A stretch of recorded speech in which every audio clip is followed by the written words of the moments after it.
We have some technical issues for the presenters who are coming now. We will have to go on a recorded broadcast because the platform is not booting up. So, at least some say that there is some amount of discrimination with respect to the live broadcast. We have been waiting to rectify that. It is not happening, and we had to also reboot the Zoom link for those who are in line. We are about to start, and I call on the honorable member, Ms. Dawn Hastings, to make her contributions.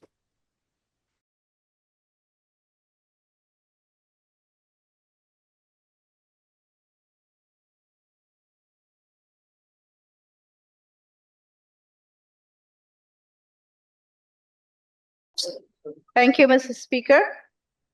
The theme for 2025 budget reads, a secure, prosperous, and sustainable Guyana. With the budget getting bigger and bigger year after year, mainly due to the production of oil, obviously, Mr. Speaker, the expectations of the citizens rise. It therefore means, Mr. Speaker, that whoever is the government of the day has to enhance their capacity to deliver the goods to its citizens in an equitable manner. We also have an understanding, Mr. Speaker, that no one government is perfect. At times, they may appear to be merciful, and at times, they may become merciless. To repeat the words of our newly elected parliamentarian, whom I must say presented and defended the budget quite confidently than some of his colleagues who spoke before him. Mr. Speaker, the PVPC had its blunder pre-2015, and the electorates decided then to let them know that enough was enough. And they found themselves on the opposition benches of this House. APNU AFC, when elected in 2015 to govern, also made mistakes during their stint as government. But unlike what happened in 2015, where the citizens practiced their right to vote the government of their choice in a free and fair elections, and no confidence motion was brought against the coalition government, robbing them of a full 5-year period or term to govern. Mr. Speaker, and the rest is history. Let me now take you back to the theme for this year's budget, and let us examine the words with a microscope. Secure. I beg to ask the question, are we more financially secured as a country than how we were 5 years ago? Obviously, Mr. Speaker, the answer is a resounding yes. In a country with the fastest growing economy, are the citizens better off financially now than before? Oh, yes. Only for a few of the elites, their friends, families, and favorites. Unfortunately and sadly, Mr. Speaker, this is yet to be realized by the majority of the households and individuals who are struggling to put 3 square meals on the table for their families due to the high cost of living. Do the citizens feel more secure in their homes, on our roadways and highways, and in our border communities? Definitely not, Mr. Speaker, especially when we continue to experience fatal road accidents that cost many lives. My colleague, the honorable member, Mrs. Yvonne Pearson, mentioned that in many of the indigenous communities, the people are now happier than before and that they will greet you with smiling faces. I would like to ask, what about the families of the 20+ children who lost their lives to the fire at Madia Dormitory? What about the people of Tasserine who lost their two child to a gruesome death whilst on official duty in the city? Mr. Speaker, it is all good to determine projects, programs, or policy relevance. The problem, however, arises where implementation, efficiency, effectiveness does not impact the lives of citizens, and more so if it is not sustainable. Hence, Mr. Speaker, permit me to mention a few things about the 100,000 cash grant which was promised to all 18 years and over. I must mention that we personally, and we on this side of the house, are not against cash grants at all. And I am standing here to advocate for more, especially for those persons in the hinterland. Why I say this, Mr. Speaker, the value of the 100,000 on the coastland may not be the same value in the hinterland.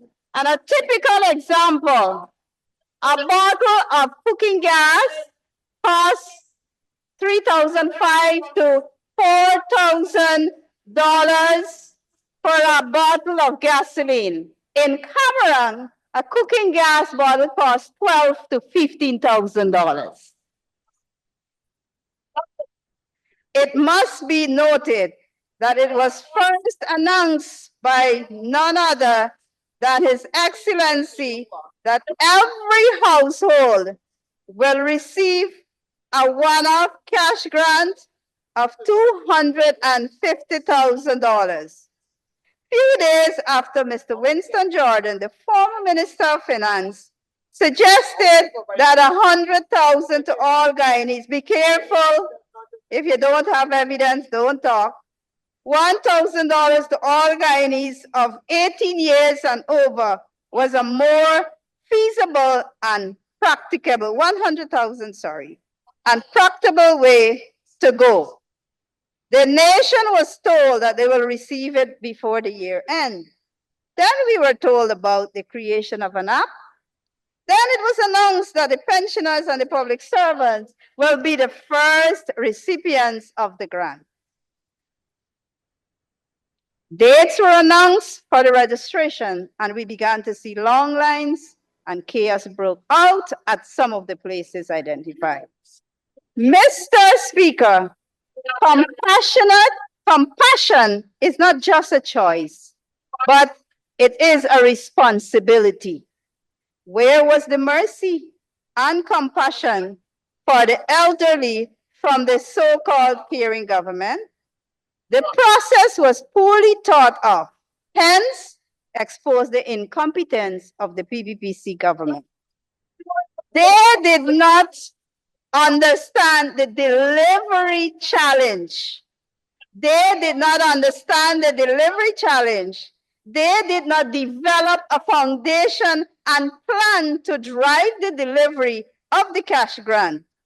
And as a consequence, even as I speak now at this hour, many of the Guyanese to this date are still waiting for their cash grant. Get your act together and demonstrate the leadership required to get it done in a transparent and accountable manner. Let me come to education, Mr. Speaker.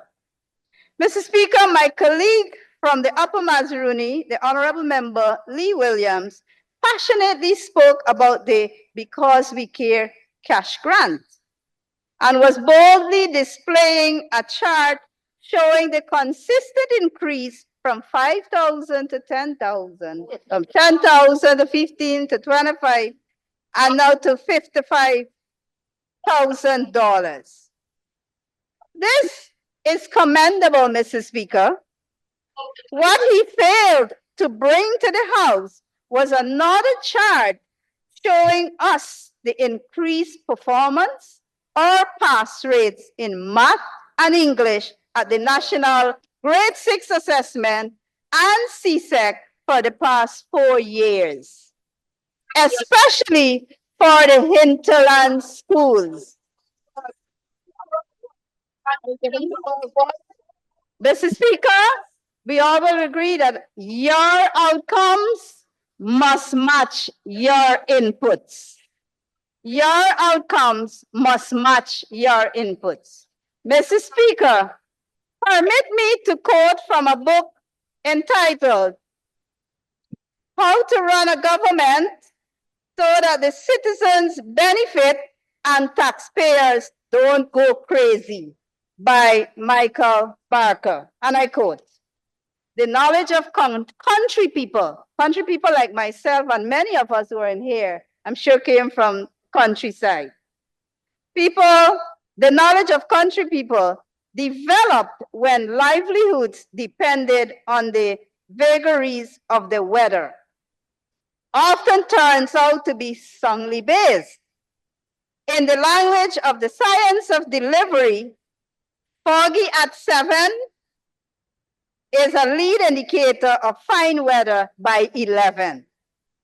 Technically, a lead or leading indicator is a metric that helps to predict a future performance. Data makes a job doable, end of quote. Until then, all you can do is blah, blah, and make excuses and hope for the best. So whether you invest in cash grant, uniform voucher, school feeding program, or time, it must bear results over a period of time. Allow me here to make references from the report of the Auditor General on an assessment of the Ministry of Education's Hinterland School Feeding Program. And let me take us to page 21 of the report. And I read, the food-based dietary guidelines, which are developed by the Food Policy Division of the Ministry of Health, are used as the basis for the development of menus of the program. We found, this is not my words, this is the Office of the Auditor General, we found there was no monitoring as to whether these guidelines were observed and standards were met for preparation of meals on a regular basis. Through interviews with staff at the division, we were told that the department did not monitor the program. Therefore, lack of comprehensive monitoring of school meals could hamper the ability to assess the actual nutritional benefits for school children.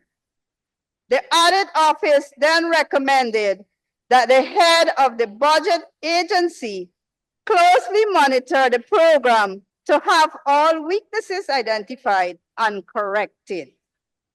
The National School Feeding Policy has one of its major outcomes, the improvement of the nutritional status of children, which is aimed at addressing all nutritional matters. I also read from the minister's budget speech, page 54 of 111, that over the past 4 years, 10 billion was spent under this heading. 4.9 billion was spent in 2024, and a further 5.5 billion is allocated for 2025. Did we get the value for the money spent? We may very well have malnourished children in our schools. According to Dr. Jennifer Westford, honorable member, they may either be undernourished or overnourished. I trust that the Honorable Minister of Education or the local government minister can enlighten this House with that information. Allow me, Mr. Speaker, to share my personal experience when I was appointed the headmistress of Jawala Primary School in 2006. The school feeding program was already in place, but I observed over a period of time that the attendance was very poor on Fridays. And it was poor on Fridays because the children left to go and spend the weekends with their families, either in the back dam at the mines or farmlands. I set out to do a simple survey by asking each student to write down their favorite food or meal. Based on the data collected, chicken fried rice turned out to be the favorite of the majority of the children. I quickly asked the head cook to cook them for lunch, to cook the fried rice for lunch on Fridays. I informed the staff about the intervention using the school feeding program to improve the attendance. Students were also informed about the change on the menu for Fridays. The result, Mr. Speaker, the goal was achieved over a period of time. The attendance showed a vast improvement. Now that the government has promised to bring back or reintroduce free education at the University of Guyana, which is commendable again, I am quite sure that the youth of the hinterland will make the effort to grasp this opportunity to come out into the city to further their education like anybody else. What I do know, however, Mr. Speaker, is that accommodation will be a challenge for them. Hence, I look to see if there were any monies allocated to build a new, modern dormitory or apartments for those youth who aspire to pursue their tertiary education. I know there is one that we built under our administration at the Lillian Dal for tertiary, but that is not adequate enough when these young people decide to come out. Miss Honorable Member, your initial 50 minutes seems not adequate enough too. You'll need an extension. Mr. Speaker, I move that the honourable member be given 5 minutes to conclude our presentation. Thank you, Chief Whip. Honorable Member, you may continue. Thank you, Mr. Speaker. Mr. Speaker, let me also remind the honorable member and the Guyanese people that there was a time in this country when the youths in the hinterland were introduced to high-speed connectivity and robotics prior to them coming back to government. Over 160 ICT hubs were established across the country. Internet and government e-services were made accessible to poor and remote communities in the hinterland. What happened, however, is that when they returned to government in 2020, they did not maintain those ICT hubs. Mr. Speaker, in case you didn't know, Mr. Speaker, there was also a time when blackout became a thing of the past during 2015 to 2020. Mr. Speaker, no more nationwide blackouts, no more power shutdowns. And do I need to remind the populace who was in the government then? Lest we forget conveniently or have shallow memories or myopic visions. Let me inform you or remind you of when the regular blackouts returned to the city. And of course, we all know in 2020. Hinterland water supply. Mr. Speaker, schools have reopened recently for their Easter term. And do you know or are you aware that unto this day, there is no running water in some of our schools in the Upper Mazaruni, which is a requirement for all school feeding program? If the rain does not pour for several days, you can imagine what happens to the school feeding exercise and the sanitary blocks. The entire community of Kamrang is without water for the past year. Kamrang is where you have the hospitals, the schools, police station, the Amerindia hostel, business places, and other government institutions. Thankfully, Mr. Speaker, the residents of Water are now having access to potable water as of recent, and due to BNTF program, I think. I also received the good news, Minister of GWI. I also received the good news that they have found water in the well at Kako. Thank you to Minister of Housing and Water and the workers at GWI. And I hope that the water will be adequate enough and sustainable to supply the community. Let me now come to measures of this budget, Mr. Speaker. As we become the alternative government, let us look. Adjustment to taxes paid on second job and adjustment to taxes paid on overtime. Mr. Speaker, Mr. Lee Williams made mention of CSOs who are employed to assist with the community. How are the 15 or 17 CSOs who work for 40,000 a month and are paid every 2 or 3 months, and in most cases, that is the only form of their job? How are they going to benefit from these measures? What about the remainder of the indigenous youths who are unemployed? According to Melly Mel, make it make sense. Adjust the income tax threshold. Mr. Speaker, again, CSOs, tender workers, two shows, they all work for monies below the minimum wage.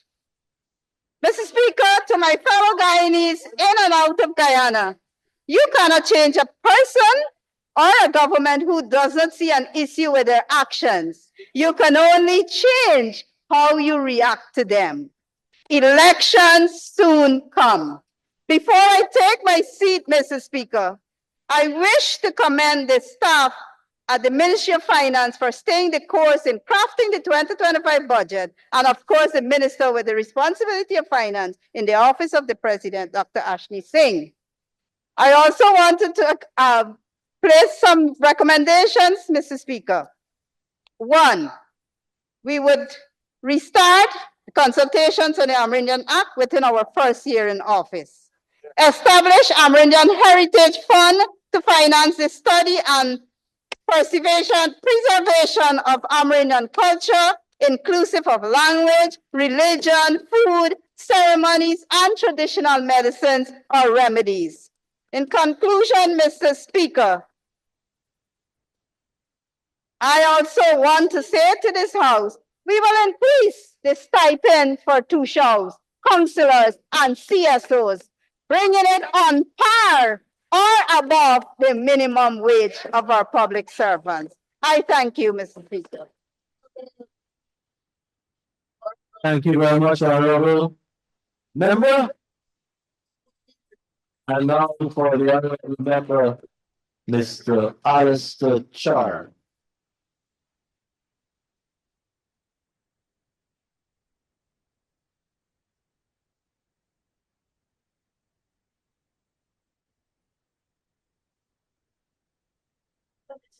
Thank you, Mr. Speaker. Mr. Speaker, I rise with honor to add my Indigenous voice in contribution to Budget 2025, aptly themed a secure, prosperous, and sustainable Guyana. The PPPC government budget is a roadmap for continued prosperity. It reflects the PPPC government's continued commitment to sustainable development, with targeted investments in infrastructure, education, health, housing, agriculture, Amerindian development, and other sectors. The budget emphasizes inclusive development while creating opportunities.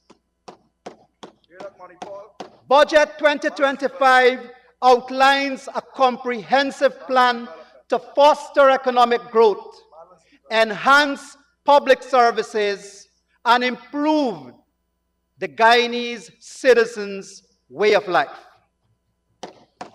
Mr. Speaker, I had listened to the Honorable Don Hastings bringing recommendations to this Honorable House. But, Mr. Speaker, it was in her tenure, the APNUAFC. Mr. Speaker, the Honorable member served as a minister responsible for water and did nothing as that minister for the Amerindian communities. also served as public affairs minister, and again did nothing but failed our indigenous brothers and sisters. Now come to this house with recommendations. You promised, not you, Mr. Speaker, the coalition promised. They never delivered. How can the people of Guyana believe you now? Mr. Speaker, permit me to give a synopsis to tell the Guyanese population as to where we were, where we are, so they will better understand their position after my presentation and to choose a government that is standing with them.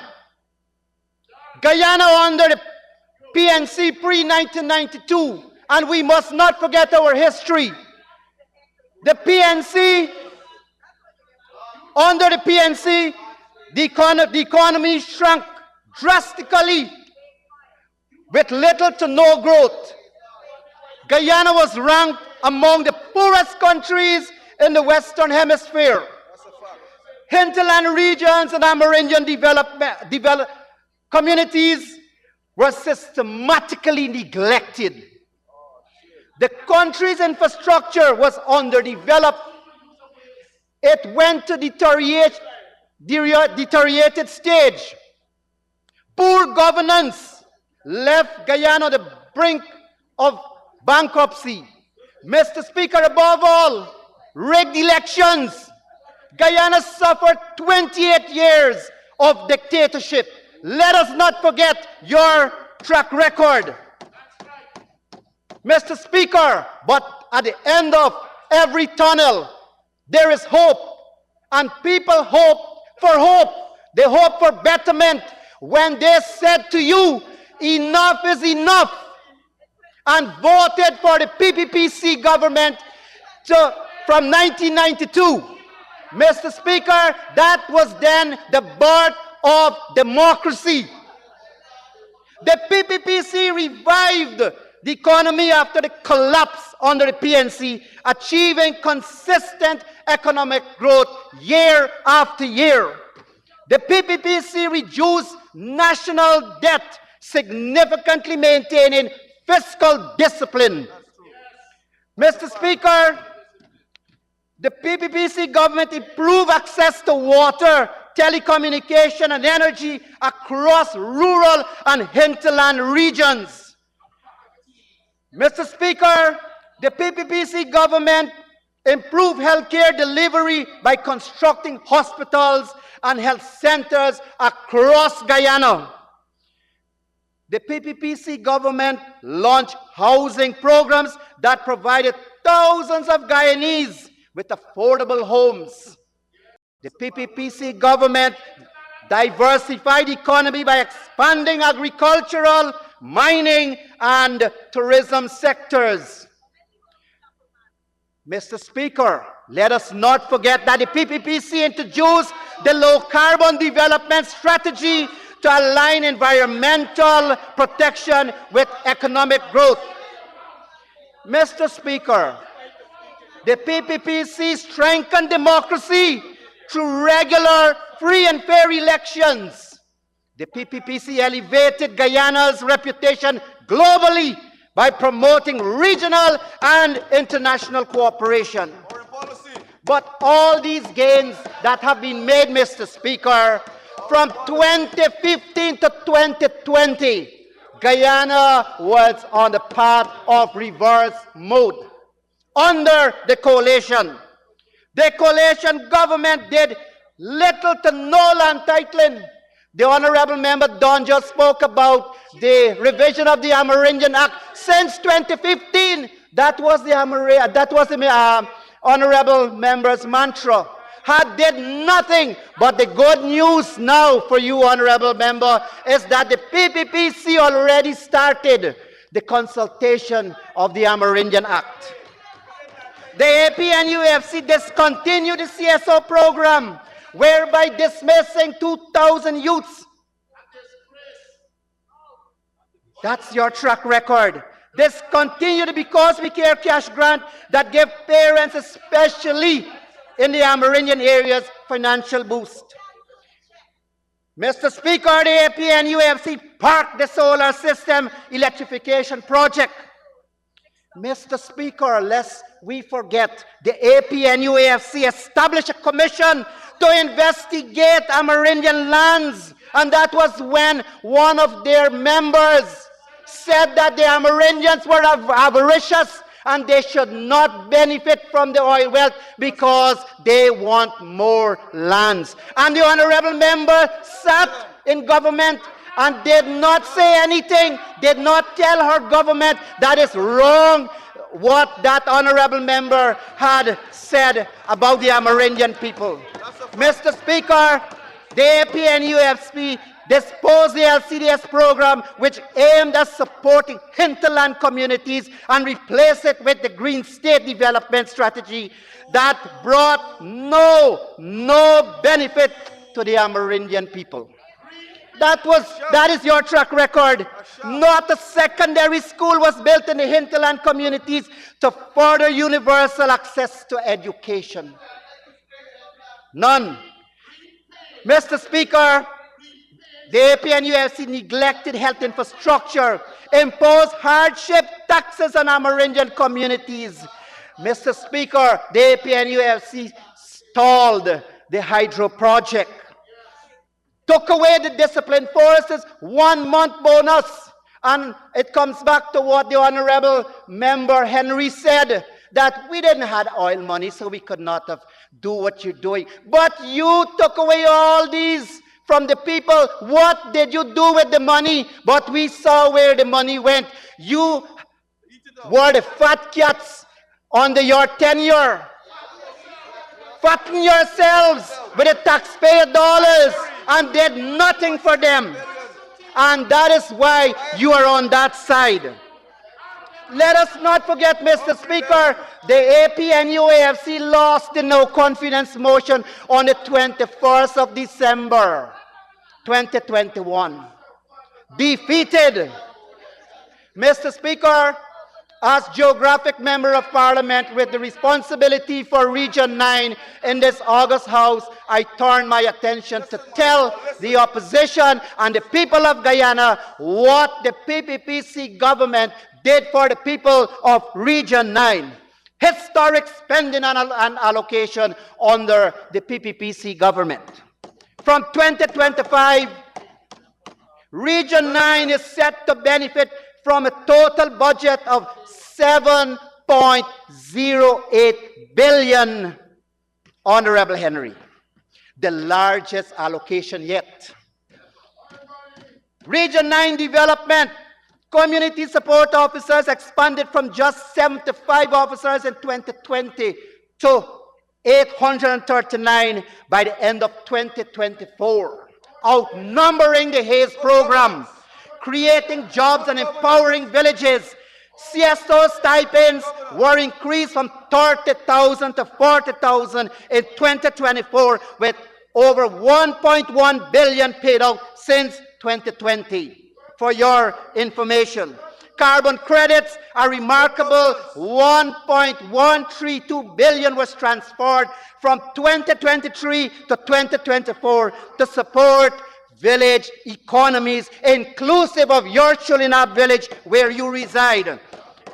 Honorable Henry, villages continue to benefit from the presidential grant to boost various economic projects. Under education, the Because We Care cash granted the school uniform assistance program, reinstated in 2021, have supported in Region 9 over 10,600 students in 2024, with each receiving $45,000.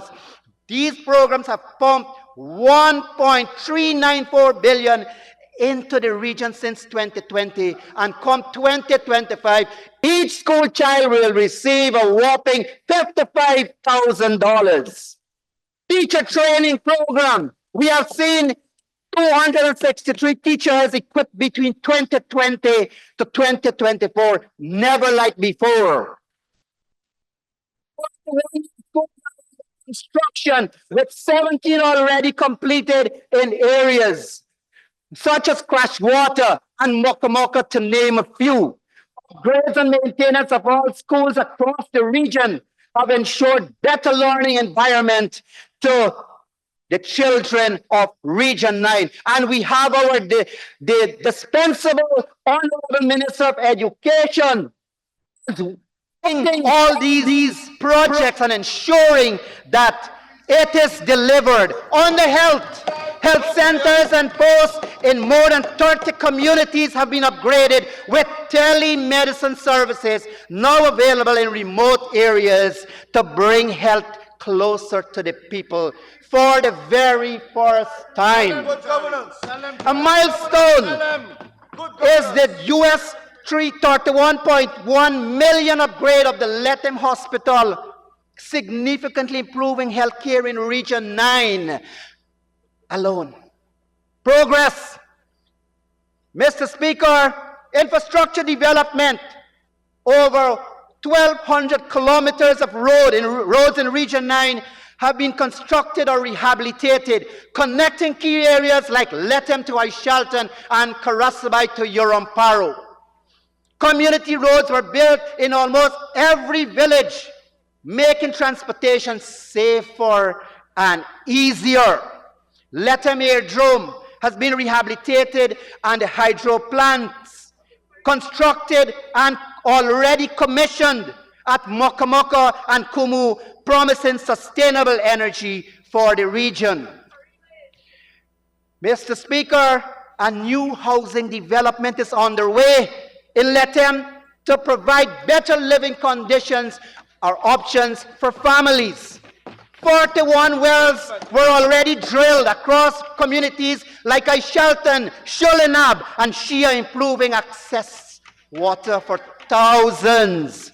Farmers have benefited from 36 shade houses and the distribution of planting materials to boost production. Agro-processing facilities have been established in Crowdar, Marura now, St. Ignatius, allowing farmers to add value to their produce. Mr. Speaker, social services. Over 2,100 pensioners received old age pensions in 2024, and nearly 2,000 people have benefited from public assistance. Cash grants were distributed, Mr. Speaker, to support households during COVID-19, and $100,000 to citizens over the age of 18 years. Mr. Speaker, this is what the PPPC government is doing, and the opposition members have the audacity to stand barefaced in this house to say that the PPP is not doing anything for the people of Guyana. But I want to remind you, honorable members, of your track record, of your white elephant, of your legacy. This is the state of Durban Park, yet you have not included it in your 90-day plan. Mr. Speaker, what is the people of Region 8 benefiting from your monument? Have a look, Mr. Speaker. Mr. Speaker, and I go on with the parking meter, not a white elephant, in the city of Georgetown. Waste of money. This is what you are up to. Idled, eating, poor governance, traveling while you are in government. Mr. Speaker, and I go on. This is what APNUAFC budget is look like, riddled with taxes on the backs of the Guyanese people. Taxes and more taxes, and didn't have the oil money. But you made monies with the 200 plus taxes. But you, Mr. Speaker, Mr. MP, honorable member,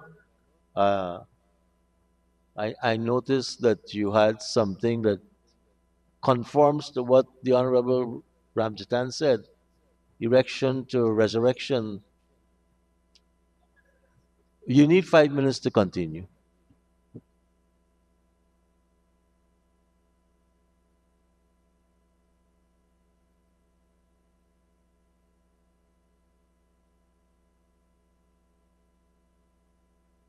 I am not on the issue of that.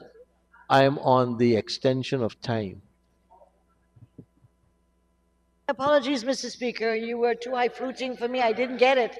You kind of lost me. I thought you were really I reminded in- myself of what the honorable member, Mr. Ramjatan, said when he was talking from birth to burial, womb to tomb, and Yes.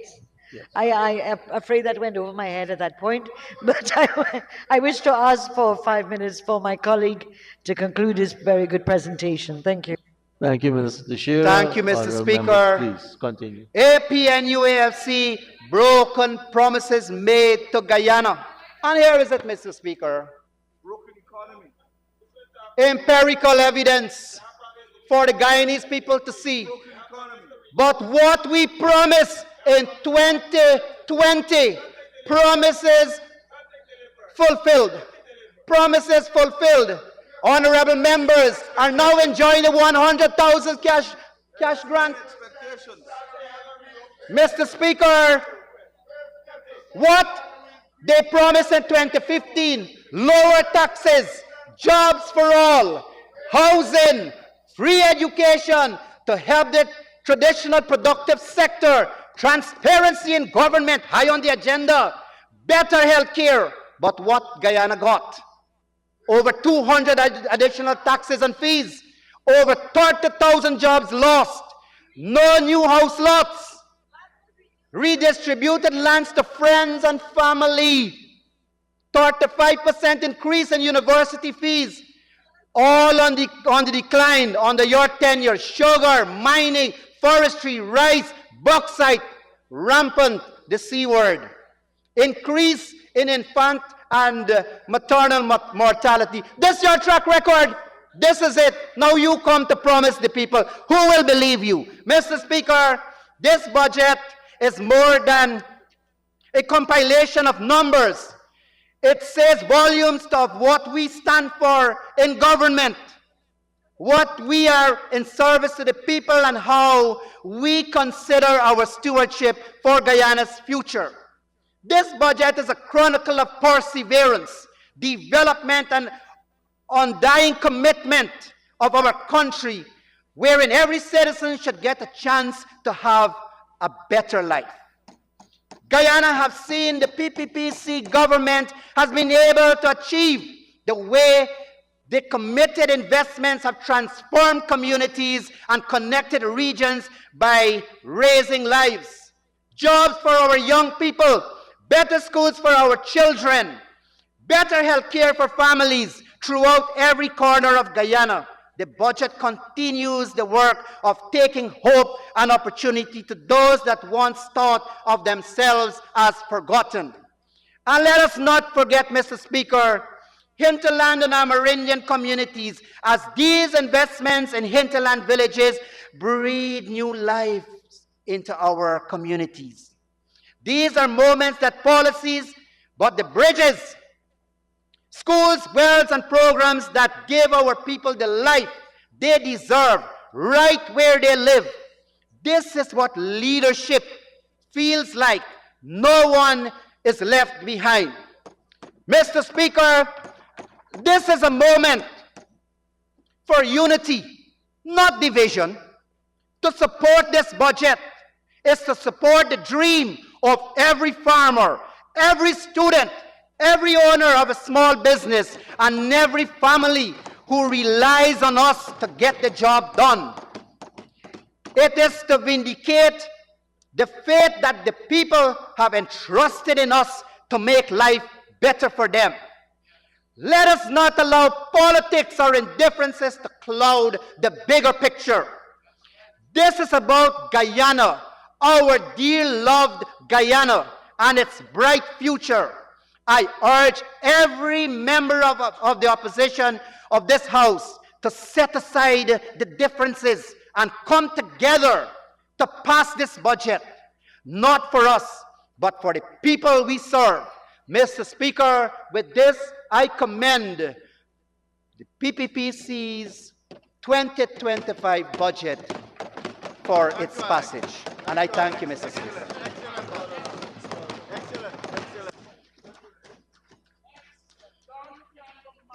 Thank you, Honorable MP Charlie. And now for the Honorable MP Dineshwar Jai Prashad.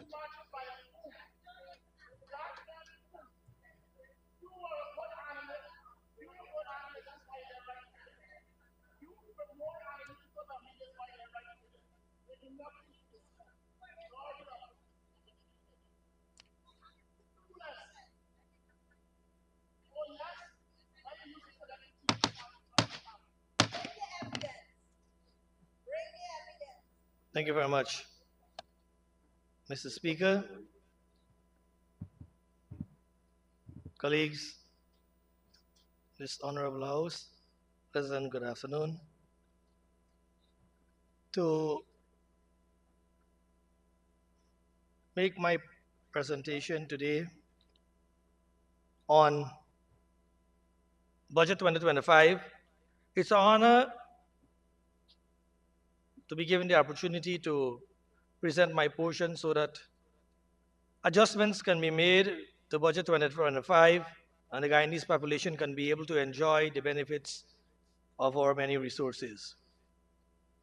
Mr. Speaker, Guyana is in need of help at the moment, and we need to put our ideas and allocate resources where the need exists the most, so that we can be able to make the lives of citizens much happier.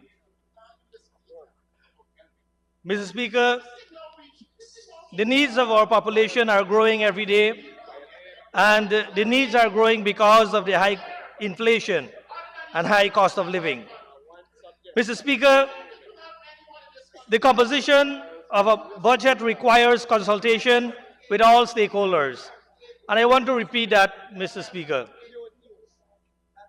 The composition of a budget requires consultation with all stakeholders. This was not done by the Honorable Minister of Finance and team. Instead of consultation with everyone and all stakeholders, a selected few were consulted. And this budget came into being.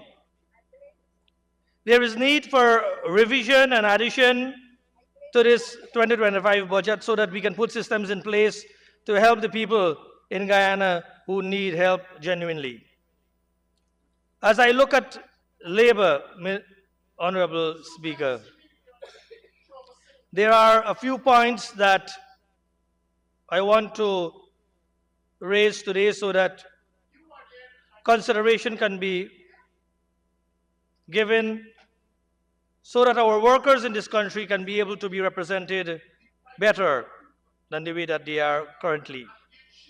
Everyday labor laws are flouted in this nation, and representations of workers are not up to par.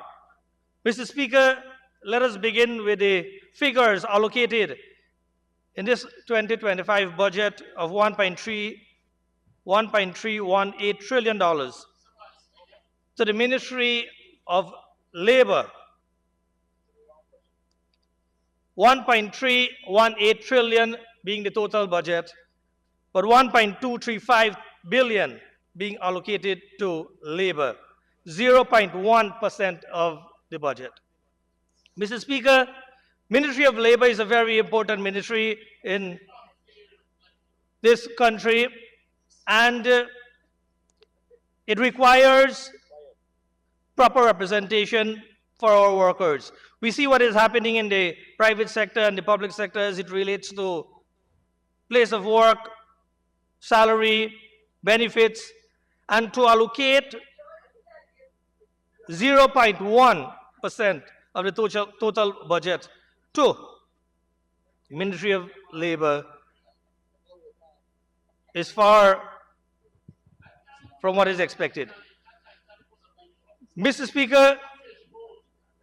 Speaker, in an oil-rich country, private sector workers are receiving $60,000 per month, which translate to about 290 to 300 US dollars in a fastest growing economy. How can we describe transformation when we expect workers to survive less than $10 per day. And this is happening in the fastest growing nation, Mr. Speaker. Mr. Speaker, cost of living going up every day. Housing costs skyrocket. Food prices increases on a daily basis. Transportation costs for our workers very much burdensome. Yet, the Ministry of Labor receives 0.1% of total budget. Mr. Speaker, Ministry of Labor Enforcement of Occupational Health and Safety. Enforcement of occupational health and safety is horrifying, Mr. Speaker. Mr. Speaker, in 2024, there were 32 deaths at workplace. And a projection set for 2025 that we will have 20 deaths.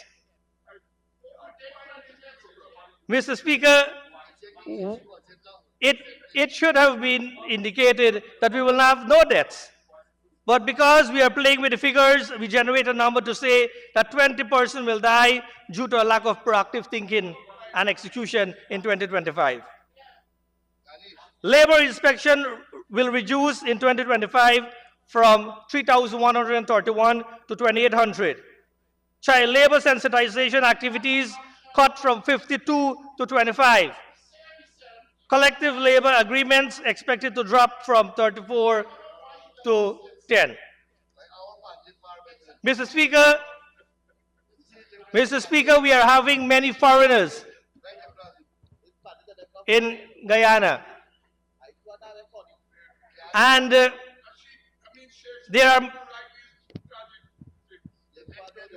is there a system, Mr. Speaker, under the Labor Ministry to assist these vulnerable individuals and guide them to opportunities and services so that they can be able to be part of the labor market in this country? Mr. Speaker, I must address the high influx of Venezuelans in Guyana.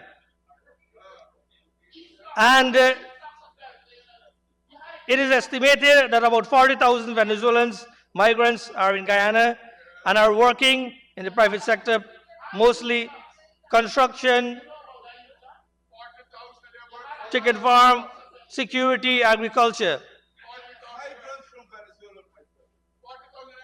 Mr. Speaker, what representation do we have in place, or system do we have in place to prevent exploitation of these vulnerable migrants?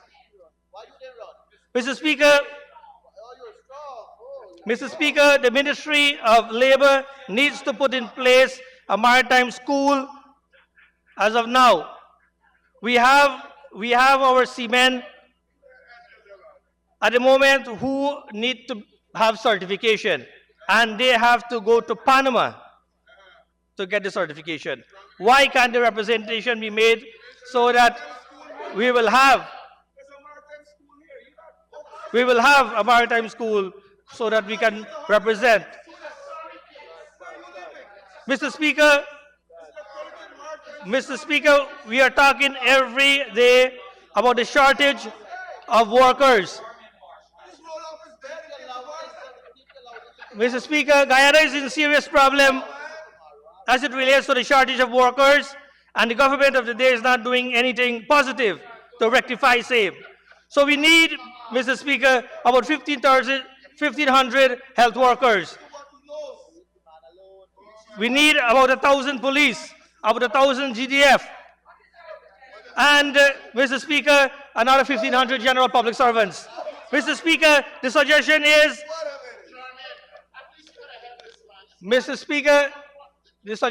that annually we have 3,500 to 5,000 of our school children dropping out of school, and the Honorable Minister of Education will validate that. Annually, we have about 35,000 to 5,000 youths dropping out from school every day, and we are not looking into this resource, Mr. Speaker. We allow our school children to drop out, and then we want to say that we have a shortage of labor force. If we have been taking consideration and care as it relates to the number of children dropping out of school from 2010 to now, we would have had enough workers to remedy the shortage of all that we have. Mr. Speaker, Mr. Speaker, the BIT, the BIT must be commended for training 13,000 plus youths. But, Mr. Speaker, imagine we have trained 13,000 youths in this country in more than 600 areas, and yet we have a shortage in all sectors. Mr. Speaker, the remedy to the labor shortage for us in this country is to review the Education Act 3901. Mr. Speaker, as I speak, the Education Act states now that any child, compulsory education are for children 5 years, 9 months to 14 years, 9 months. Mr. Speaker, in this country, fastest growing nation, and producing nation, we allow our children 14 years, 9 months to drop out of school. Any child 15 years of age can drop out of school.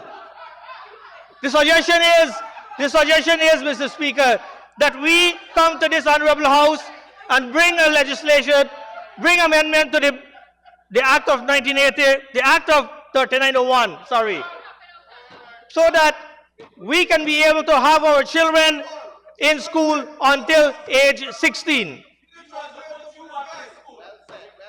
Mr. Speaker, we need to amend the Education Act so that compulsory education moves from 49 to 16 years.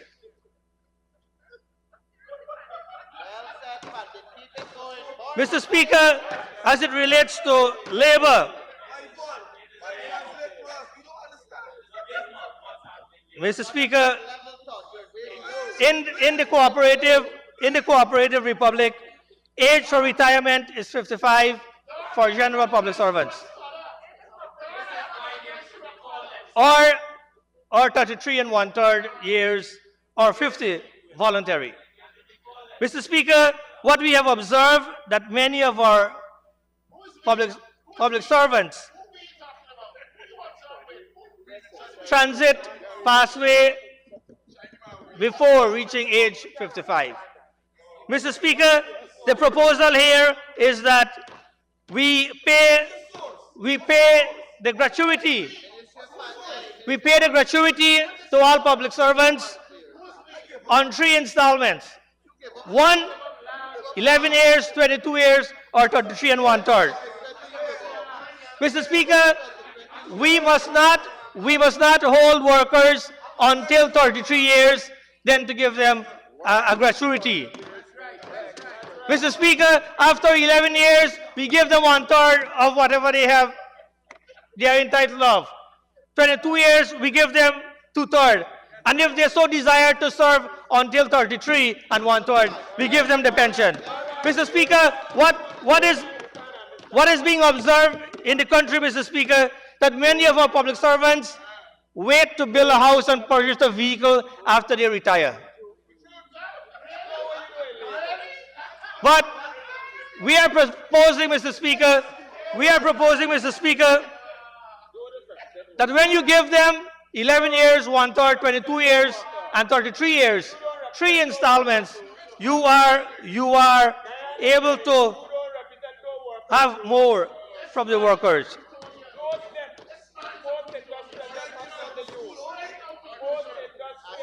Mr. Speaker,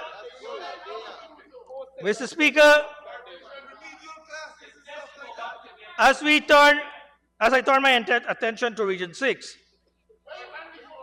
health. Health is not doing good in Region 6, Mr. Speaker. Mr. Honorable Member, Mr. Mahadev came and did some glorious reporting as to what really is happening in health. But the concentration is on 77, 76 Hospital, Fort Kanchi Hospital, and we allow the other health facilities to deteriorate. Well, Mr. Speaker, I visited New Amsterdam Hospital a few days ago, And the condition that the doctors and the nurses have to operate under is very, very bad. We acknowledge that the building of a new state-of-the-art hospital will come in a few years' time. But what are we doing with the service that is being provided at the moment? What are we doing now? Are we to wait until the spanking brand new facility is put up and then we will move? Mr. Speaker, we are calling on the Ministry of Health to ensure that drugs, medication are available. Why is it that the fastest growing nation, we have to give our patient prescription to go and buy? Mr. Speaker, why is it that we have to give prescription? Doctors have to give prescriptions to our patient to go to private entities and purchase medication. Why is it that we only have Bico and Panadol to give, and we cannot give the other medication to our population? Mr. Speaker, we have our pensioners sitting long lines at the health facilities to wait to collect a 10 Bico and a 10 Panadol. Why is it that is happening to our pensioners? They have given their life to this country, and to treat them the way we are treating them when they come for health services is very, very bad, Mr. Speaker.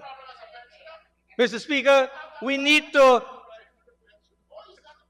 put better system in place as it relates to medication being delivered to our pensioners. There is Part A system in place, but we need to enhance it so that more of our pensioners can be able to receive home care and delivery. Mr. Speaker, as it relates to health, the nurses are complaining because of the shortage. Few weeks ago, Georgetown Public Health Corporation, big announcement, 700 nurses short. Mr. Speaker, if we have taken the same proposal of amending the Education Act to ensure that our children remain in school, we would have had thousands of children over a 10-year period to train them so that they can fill the vacancies that we have. Mr. Speaker, we have the pathway workers or the part-time workers that we have. Port Royal Hospital has 90 workers, pathway workers.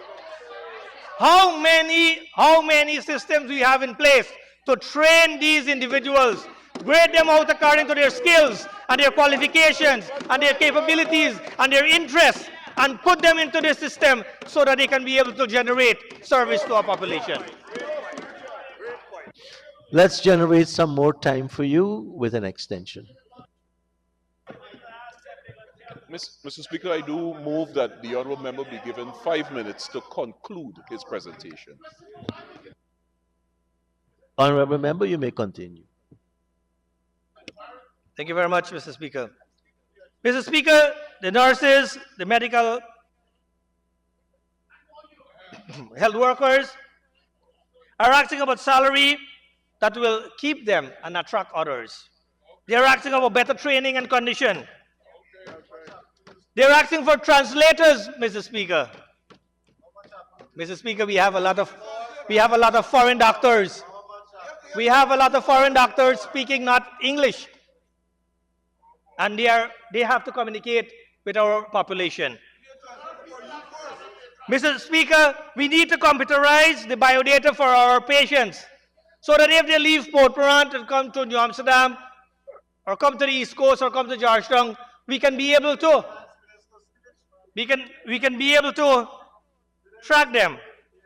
Mr. Speaker, we need a heart institute in Berbice. Thanks to representation from Dr. Mahadev and Dr. Frank Antoni, we are able to have a cancer center in Berbice. People are benefiting from that. Now the call, Mr. Honorable Minister of Health. Honorable member, I misguided you. You have a lot of time remaining. Your 30 minutes plus 5. Thank you very much. Thank you very much. Mr. Speaker, as I indicated, you are very gracious, Mr. Speaker. Thank you very much. Mr. Speaker, as I indicated, thanks to the Cancer Institute for Burmese, Mr. Speaker, very, very important. We need better ambulance services, not the one carrying the chicken and the beer. We need ambulance that can take patient from one point to the next. 4 is not needed, is not enough. 4 is not enough.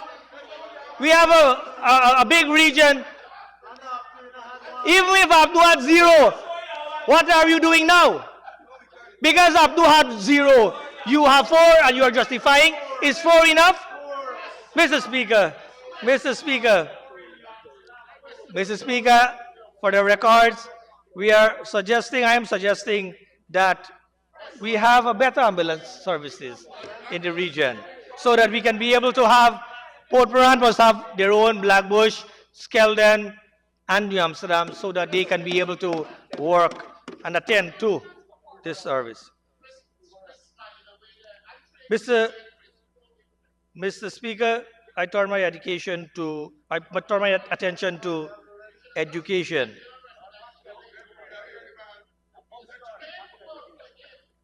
Mr. Speaker,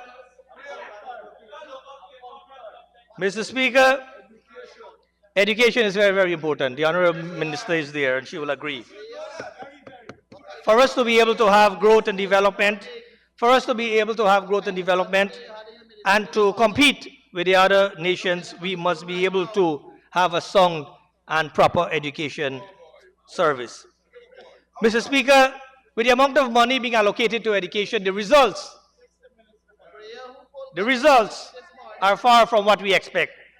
And the Honorable Minister will agree that the results coming out of education are far from what is expected. But Mr. Speaker, we have to calculate the amount of days that are being lost for other activities except the actual teaching learning.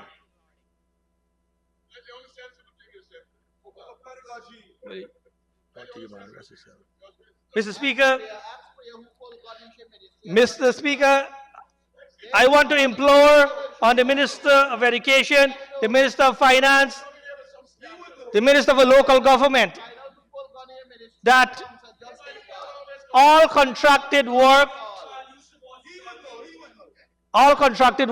attached to the Ministry of Education should be completed during the vacation. Mr. Speaker, we have currently happening in many schools. Contracted workers appear in the evening, do a portion of work, leave, come back next day in the evening and do a portion of work. We cannot settle for that now. I'm appealing to the person responsible for the tendering of contract, execution of contract. Let all be done during the July-August vacation or the other holidays. And to do that, we must be able to have proper planning. Mr. Speaker, we have currently classrooms are being painted Saturday and Sunday, and children have to sit in that Monday. Please, we can do better than that. Mr. Speaker, the water taxi that was put in place from Rosignol to New Amsterdam by the David Granger administration was pulled out by the PPP.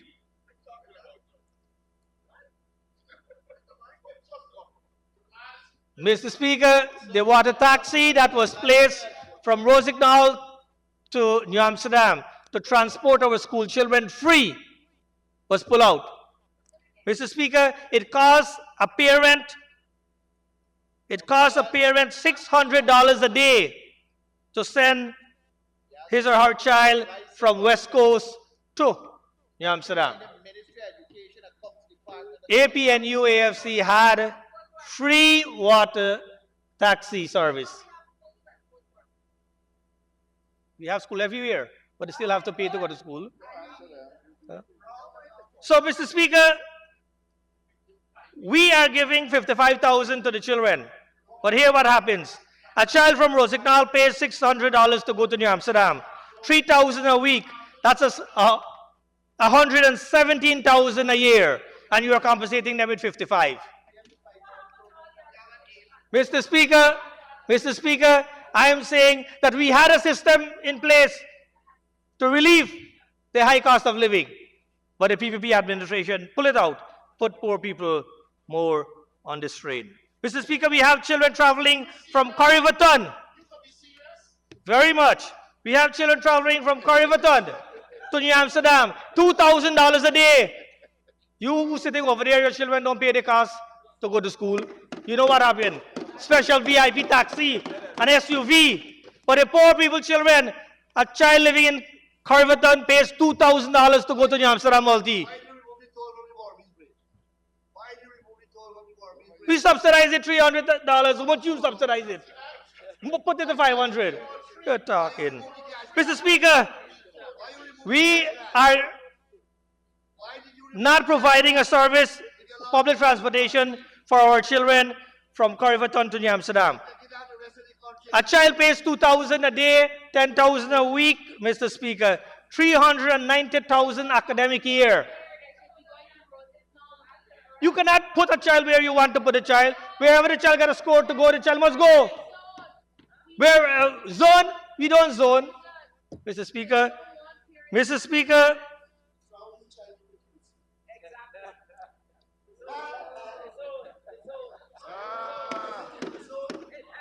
Mr. Speaker,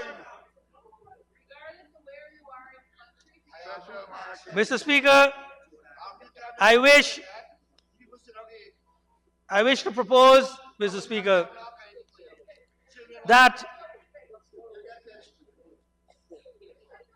the Honorable Minister of Finance adjust this budget and place in it the payment for CSEC for our children in this country.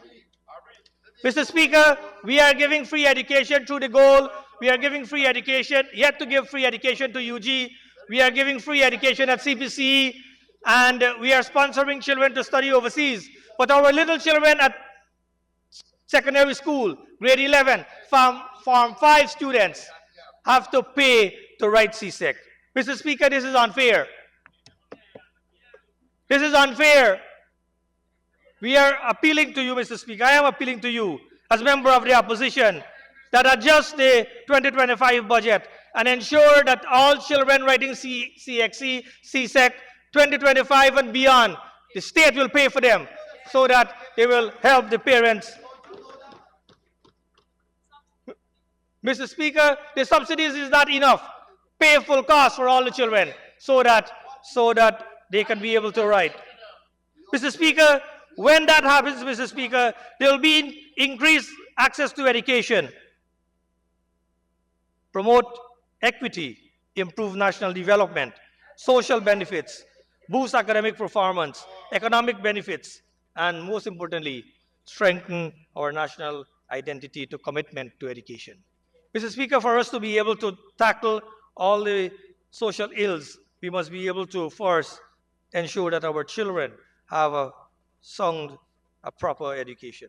Mr. Speaker, I wish to commend the school feeding program for region number 6. And this is an initiative started by David Arthur Granger.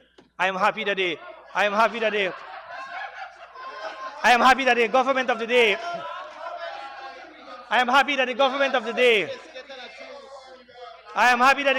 the day is continuing and expanding the breakfast initiative. Mr. Speaker, I am proposing a change to what we have in place. It is good that we continue to the juice and biscuit for nursery school. But I am asking the Honorable Minister to ensure that grade 1 to 6 primary school receive breakfast. I am saying, Honorable Mr. Speaker, that we change the juice and biscuit from grade 1 to 2 and give them breakfast. Change the biscuit and juice from grade 1 and 2 at the primary level and give all of the children breakfast. So, Mr. Speaker, as of now, we are hoping that we will have our children grade 1 to 6 having breakfast at school. Mr. Speaker, because of the attendance at the secondary level where we have the most problem, I am suggesting that we have a plan to include our secondary schools children to have a meal. Not a breakfast, to have a meal. And this will ensure, Mr. Speaker, that our school-age children remain in school.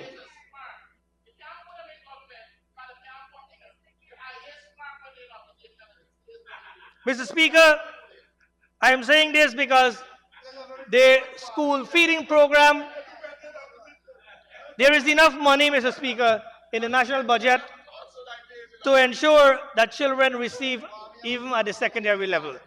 Mr. Speaker, it costs the caterer $280. Mr. Speaker, it costs the caterer $280 to prepare one breakfast. And if anybody want to query that, you can go and ask the people in the region. $280. For us, $280 is nothing. Yet, we are giving our children in school equivalent of $280 to eat. Mr. Speaker, $280. Check it out. The Honorable Minister will give you. Mr. Speaker, due to the Mr. Speaker, I am proposing that the $280 be moved to $400. So we are asking the government to ensure that the cost, the quality be increased so that the children can have something better than what they are having. And afford them we are asking for $120 more to each meal. As of now, each meal costs $280. We are asking for $400 so that you give them a better bite, so that they can be able to, sustain them for the day, so that they can absorb the necessary what teachers will have to give. Mr. Speaker, due to the frequent blackouts, Mr. Speaker, our children have a difficulty in studying in the evening. I would have been very much pleased if the minister said that we're going to wipe out blackout and give proper electricity. But instead, the honorable member said, subsidize generators. Subsidize generators. Well, a lot of individuals sitting in this honorable house have automatic generators. Automatic generators. Mr. Speaker, the suggestion here is that every child in grade 6 and every child in grade 10 be given a computer with the necessary programs in it, so that when blackout comes, they have a computer to read for 3, 4, 5 hours. If we suggest solar lights for them, then you will say that, we want everything. But we are saying, give the children in grade 6 a tablet, preload tablet with all the programs, or a computer.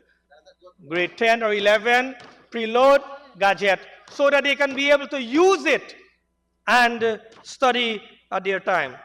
Mr. Speaker, a suggestion came from a senior teacher in Region 6.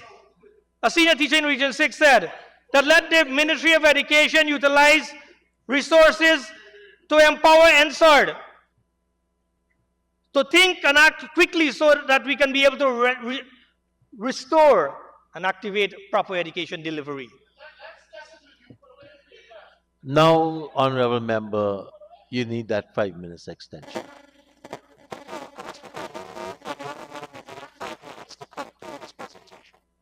You may continue, honorable member.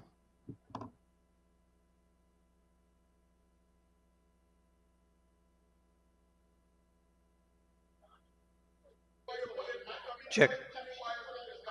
Mr. Speaker, the suggestion to NSERD is that Honorable Minister for Education organize a team that can sit there and plan, lesson plan, and prepare materials so that we can be able to give a package to our teachers monthly, or termly, so that instead for a teacher to sit and use the AI and generate something to guide him or her to teach, the teacher receives a booklet or a gadget with everything inside and goes to the classroom with his or her material prepared by answer and say, today we will do A, B, and C. We can do that. Other countries are happening. Why can't we do it? Why can't we start with a sample? Why can't we start with a sample? Let us do it with 10 schools in every region.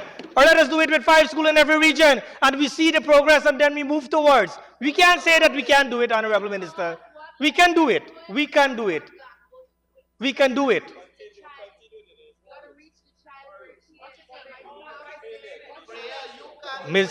Honorable Minister, wherever we live in Pite Playa or Oriala or Blackbush, we write the same exam. So if we have differentiated and different exams, then I will be in agreement with that. But we have a one-fit-all exam, one-size-fit-all exam, and we are saying that we can implement planning of instructional materials and resources and give to our teachers. Mr. Speaker, that is a suggestion that we can look at. If you need any guidance, there are individuals, subject specialists in all the regions who can make a team and go and assist at NSERT so that the children can be able to receive what they deserve. Mr. Speaker, Ministry of Public Service, very, very important. Many workers in Region 6 convey congratulations to Minister Ashni Singh, Honorable Member, for influencing His Excellency to ensure that the people with master's degree receive the 22,000. Thank you very much. Thank you very much, sir. And Mr. Speaker, I am appealing to the Honorable Minister. The people with the bachelors, please ensure that they receive their 10,000. Mr. Speaker, there is a big issue in Region 6 as it relates, not Region 6 alone, in the country, as it relates to the public service. And I want to bring this to the attention again to the Honorable Minister. There are education officers who are supervising head teachers, assessing, critiquing, guiding, evaluating these head teachers. But what happens, Mr. Speaker? That the education officer receives less than the head teacher. Mr. Speaker, I'm working there, so I'm saying that all of us will benefit. The head teacher receiving more than the education officer, who is their supervisors. Mr. Speaker, and to be specific, Mr. Speaker, our education officer received 364,582. An education, secondary school grade A head teacher receives 406,775. Mr. Speaker, Honorable Member, we know that we can fix this. We know we can fix this. Because you go to a school, supervise a head teacher, and at the end of the day, the head teacher looks at you and say, Mr. Speaker, we can fix this. We can fix this. Mr. Speaker, I appeal that there are workers in Region 6 with 2 master's degree, 2 bachelor's degree, 2, 1, 3, 4 postgrad. Please put systems in place so that they can be able to receive their benefits, Mr. Speaker. Mr. Speaker, allowances, uniform allowances for public servants. The police receive, the nurses receive, the teachers receive, but the general public servants are yet to receive. Mr. Speaker, this is a call for all the public servants in Region 6. I am a public servant, so if I say, I'm entitled to, Honorable Minister, I'm entitled to. Come on, Minister. Yeah. Oh, Priya. Yeah. Mr. Speaker, I'm representing the interest of all the public servants in Region 6 so that they can receive their allowances. Mr. Speaker, my final point is on local government. Local government. Mr. Speaker, local government and regional development. The proposal, Mr. Speaker, is that all mayors, chairmen, and councillors will receive a tangible stipend. For the mayors, we are proposing 150,000 to 200,000 per month. The NDC chairman, 50,000 per month. And the councillors, pathway worker pay 40,000 per month. Mr. Speaker, in Region 6, PPP manage most of the NDCs. I'm not here to represent the PPP cause or APNU cause. I'm here to represent the cause of the councillors. I am asking that all the councillors in Region 6 receive a 40,000 stipend so that they can be able to be more effective. They are doing a lot of work in the region. Mr. Speaker, the chairman of the NDC received 50,000, and the mayor 150,000 to 200,000. Mr. Speaker, I wish to appeal to the Minister of Home Affairs. The Minister of Home Affairs to ensure that there is a fire service unit at all NDC. A fire service unit at all NDC that can respond to what is happening. And most importantly, Minister Vindia, Honorable Member, for a social worker to visit the NDC periodically. In every NDC, we have social issues, and I am proposing that you schedule a social worker to be present at every NDC, weekly, fortnight, or monthly, so that they can listen to the people. Yeah. Thank you very much.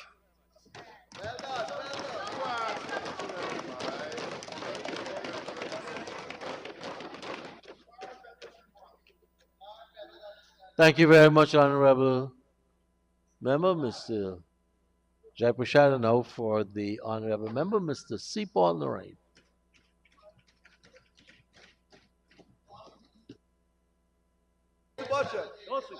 Mr. Speaker, I grew up with my grandmother, and she told me, religious leaders, you must exercise some tolerance towards them. So my friend, the honorable member, who is a pandit, I will have some mercy on him. And just to answer him in a few words, I have to be merciful with him. Sir, I just want to say something. He said that we need help to make a better life for our people. He is from Barbies. I was in quarantine on Sunday. The number 71 Village Mandir invited the public at large to come and have some curry, free. Have you ever seen that before under APNU AFC? And why are you saying it now? Because the quality of life of people is better. And they are able to improve and to give back to society and sometimes the vulnerable. You talk about the labor laws being flouted. Well, sir, I will give the honorable member an excuse because he have no idea about how the Ministry of Labor operates. He never had the opportunity not even to go to the ministry and represent an employee at conciliation, much less as a policy level. And then I wish to remind him that it was the APNU AFC that made the Ministry of Labor the first time in history a department. And sir, I have no doubt with the honorable member being the shadow minister, it will remain in the shadow. And the workers of this country will never see the day of light in terms of justice.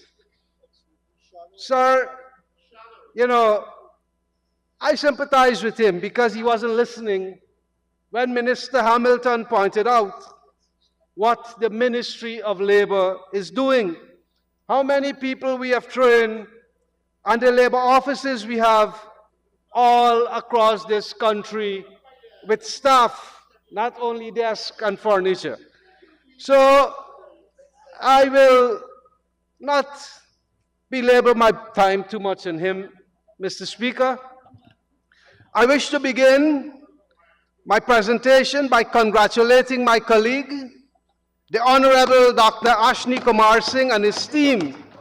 I dare say the wider PPPC government as well, for an exemplary job developing a historic, all-encompassing budget that uplifts our people's life. Sir, Budget 2025 comes as the PPP observe its 75th anniversary as a political party. Over that time, the party always placed people, yes, ordinary people, at the forefront. Indeed, Mr. Speaker, Budget 2025 remains faithful to the party's ideals set out at its foundation. At the same time, sir, it consolidates progress and builds a prosperous nation and a sustainable future for all Guyanese. Sir, the budget exemplifies the party and government unwavering determination to ensure a brighter future for all. I mean all, irrespective of their political shade or stripe. His Excellency the President on January 1st this year put it well when he said the party's vision is, quote, for a Guyana where every citizen has a stake in its future, end of quote. Sir, sadly, despite the olive branch extended to the opposition, excluding the Deputy Speaker, they have refused to participate meaningfully in our nation's development. Rather, sir, they choose to engage in petty, divisive politics. As much as they are associated with the word oppose, they oppose without offering justifications or alternatives. Mr. Speaker, I've had to ask myself whether the honorable opposition members are really serious about representing their constituents. This does not seem to be the case, but sir, the winds of change are blowing, and some of the honorable comrades have come to their senses, supporting the people-centered plan of this PPPC government. Mr. Speaker, the honorable opposition leader, and I want to wash him in the face and say this, in the January 18, 2025 Culture News, described the budget as lacking. So I wondered, sir, whether he and I were reading the same document. The Honorable Mr. Norton reportedly said that the whooping 30% increase in the income tax threshold would not benefit the ordinary man, though in the same article, he said the threshold should be significantly increased. Sir, he must have missed that the 2025 adjustment relieves 22,000 workers from paying taxes, placing an additional 8.5 billion in their pockets. That's almost 400,000 more for these workers annually. Additionally, per worker. Additionally, reducing the income tax rates put another 3.6 billion in workers' pockets, and a further 1 billion will accrue to families with children. Furthermore, sir, 1.1 billion will be kept by our hard-working workers who work overtime or a second job. Aggregately, those interventions alone will enrich the working class by a further $14.6 billion. Evidently, sir, the honorable member could not have been reading from the document presented to this august body. In the same Kaichor News report, the honorable member described the old age pension as a joke. The fact is that this PPPC government doubled old age pension between 2020 and 2025, a far cry from what the APNU AFC government promised in its first 100 days, but could not deliver in 5 years. I also observe Shadow Minister, Finance Minister, the Honorable Jurita Finance, describing budget 2025 as cut and paste. Sir, she, like her leader, had to be reading some other document. Mr. Speaker, the PPPC program is eloquently captured by the budget team, a secure, prosperous, and sustainable Guyana. This theme encapsulates the budget's programs, policies, and speak to the PPP's trust since its formation in 1950. This budget builds on the advances of the past and present PPPC administration and provides a practical plan for our nation. This in stark contrast to the collusion budget, which lacked coherence and vision. The Honorable Member of Finance brushed aside the coalition poor performance, contending that their aggregate spending was less than 2025 budget. We should not forget, sir, that the coalition spent some $1.2 trillion during its term. But what can they show for that money? Where are the benefits to our people? Mr. Speaker, the honorable members on the other side of the House gets aggravated when it is said that they did nothing. So, sir, I will not say that, because they did a lot. Yes, Mr. Speaker, they did a lot of evil things. That's correct. Sir, in their 5 years, only 7,000 Guyanese benefited from house lots, a number this PPPC government surpassed in less than 1 year. In their time too, sir, not one single secondary school was completed, with several being built under this government. Not one well in the hinterland was drilled, and the list of strategies can continue. Unlike the sordid past of the PNC, APNU, AFC misrule, this budget, like previous PPPC budget, was excitingly anticipated as Guyanese look forward to what new benefits would be rolled out. Indeed, this budget has not failed to deliver. This is a working people's budget. This is a budget with no new taxes, unlike when APNU AFC imposed massive increases in taxes and fees on the backs of the ordinary people. And what they did with the wealth, Mr. Speaker, they rented a bond, yes, a condom bond, from one of their friends, and lavishly spent on food and refreshment. There is the infamous Durban Park, the scales reportedly purchased from a backer, those unsuitable drainage pumps, and not forgetting the 7,000 odd workers they put on the streets, sugar workers.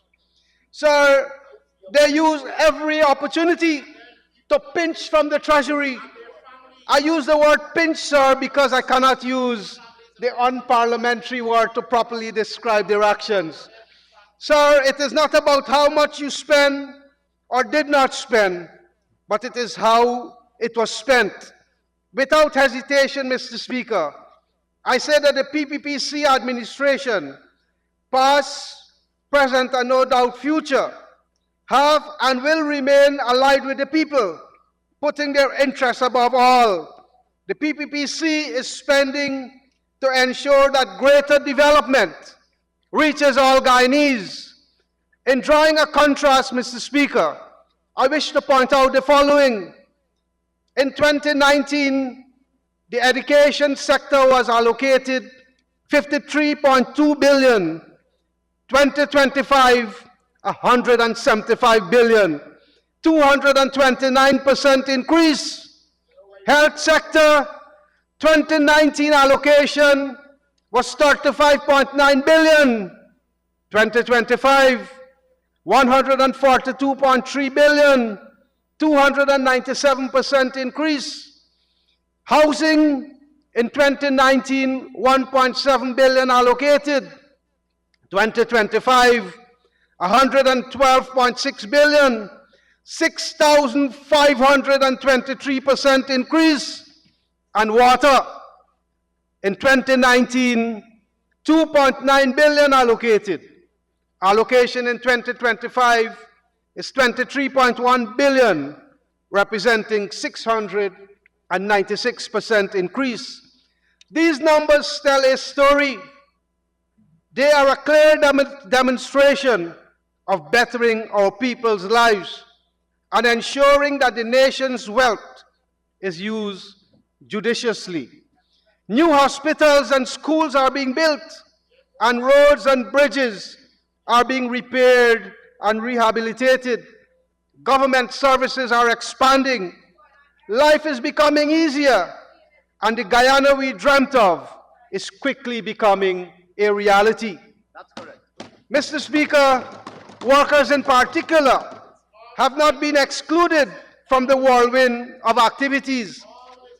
This year alone, in addition to previous initiatives, workers and their families will benefit from an increase in the school child grant, the introduction of a universal health voucher, support for newborn babies, the abolishment of bridge tolls, the highly anticipated reduction in electricity tariffs, increased income tax threshold, and lower tax rates, exemption of income tax on overtime and a second job up to 50,000 respectively per month, among other things.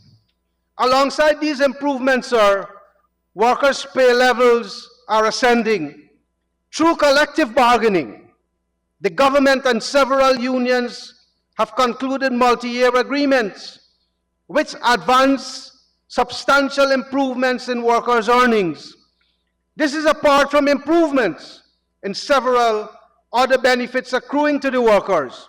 Between 2024, sir, public servants have seen their aggregate earnings increase by $100 billion, a substantial jump.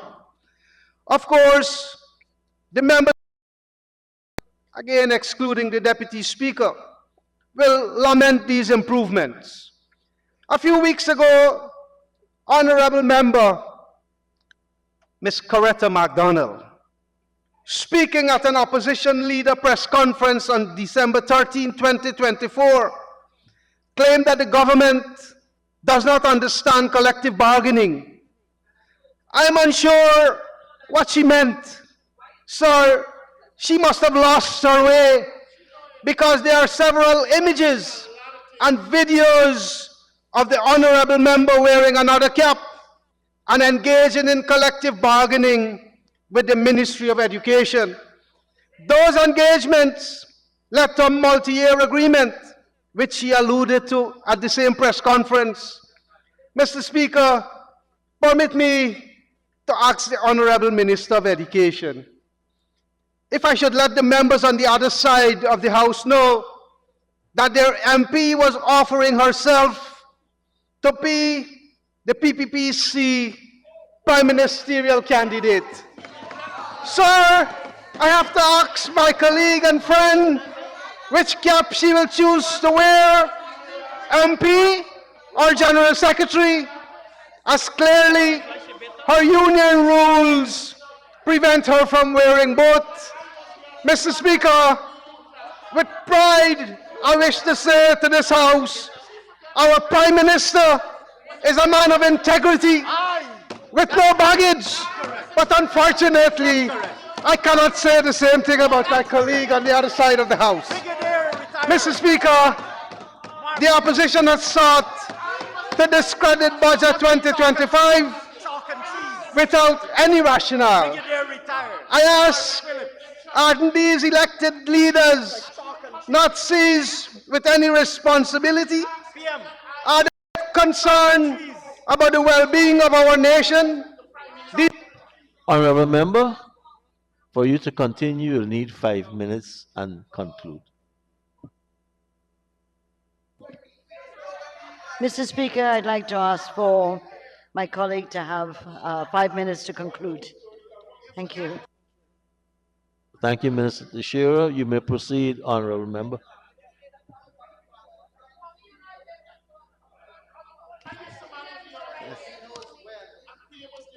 Mr. Speaker, these questions are important, as in a few months, the people of this country will be called upon to elect leaders committed to the people. I'm confident that the Guyanese people have seen through and through the facade and will democratically elect the PPPC for another term in office to ensure that the program of development exuberantly implemented by the government is sustained. Mr. Speaker, I cannot discuss Budget 2025 without addressing the sugar industry. The industry's performance in 2024 had not lived up to expectation. Under the new leadership of the new CEO, several interventions are being made to improve production and productivity. This demonstrates a new level of thinking and innovation was being pursued. Additionally, this skill set is being augmented by technical support from Cuba and India. Sir, I am aware that several efforts are underway to enhance revenues. I'm advised that the industry's focus on value added will be strengthened this year and new product lines will be launched. There are also efforts to increase market availability and expand into new markets with the region and beyond, particularly among the diaspora in North America. These are tangible efforts to reorient the industry towards greater direct consumption sugar, which attract premium prices. Additionally, efforts to cultivate new high-yielding varieties, new planting techniques, and greater use of drone and aircraft in herbicide and cane ripening will expectedly reduce costs and improve productivity. A significant development is mechanization, which holds great promise. Several thousands of hectares of lands have already been converted, and Budget 2025 anticipates continuing this process. This initiative is important for the industry to remain competitive and to enhance the productivity of its workers. Mr. Speaker, consistent with its commitment to its manifesto this year, the PPPC government will advance efforts to resume cane cultivation at the Skeldon Estate. Sir, you will recall that the coalition government closed the Skeldon Estate, Rosal Estate, East Demerara Estate, and Wales Estate between 2016 and 2017.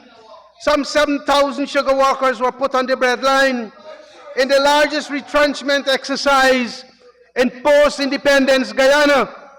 Already, the PPPC government has reopened Rosal Estate, and in a phased manner, operations at Skeldon Estate will restart. This is what commitment is about, Comrade Speaker. Comrade Minister of Agriculture, you have returned the smiles to the face of thousands of Guyanese in the sugar belt. Thank you, and thank you, PPPC government. Against that background, Mr. Speaker, I fully support the allocation of 13.3 billion to the sugar industry. The legacy of resource starvation and spitefulness under the coalition still haunts the industry. Essential components were left to fail. Investments in the field and factories were restricted, and the workers were treated as outcasts. Had the coalition sustained the momentum of 2024, and 2014, sorry, and 2015, which it inherited. Today, we'd have been talking about the sugar industry in a different, rather than to continue to nurture the industry. APNU AFC turns its back and waited for its collapse. The importance of sugar to the country, and particularly to the communities in the sugar belt, cannot be underestimated. The scars of closure and joblessness still haunt many who are affected. I'm heartened that the vestiges of the estates with teeming activities have returned at Rose Hall and soon in a greater way at Skeldon. Indeed, sir, for me, the closure period of 2016-2017 was one of the most depressing periods of my life. I participated in the redundancy meeting with the workers and saw men reduced to tears when told they were being sent home. I bonded with the workers and their families on the picket lines, marches and meetings across the sugar belt. Mr. Speaker, it was a period of heartlessness, a dark time in the history of our nation. Today, Don't want to be heartless, but I'll give you 30 seconds to conclude.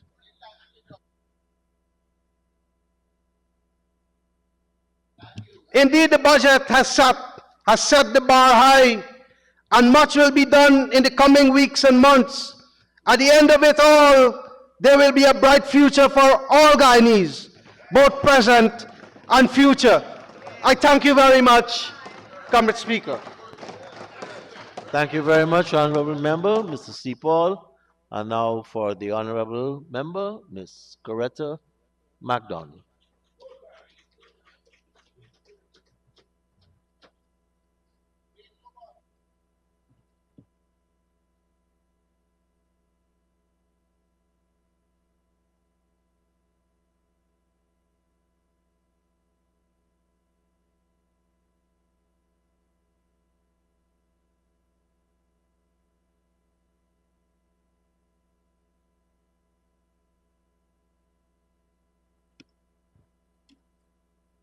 Thank you, Mr. Speaker. My colleague who just spoke is reminding us that he lived with his grandmother. Maybe his grandmother didn't teach him to speak the truth and to speak it always. You see, we rubbed shoulders together in the labor movement. And the brother should have said to us how many times between 2020 and 2024 GAU was on strike. Having said that, Mr. Speaker, I rise to add my voice to warnings and cautions over this dangerous fiscal forecasting, which is another step in saddling this country with debt that will last our generations, many, many generations, for a long, long time, with nothing significant to show. Sir, I am deeply honored to stand before you today to do this, my sixth presentation.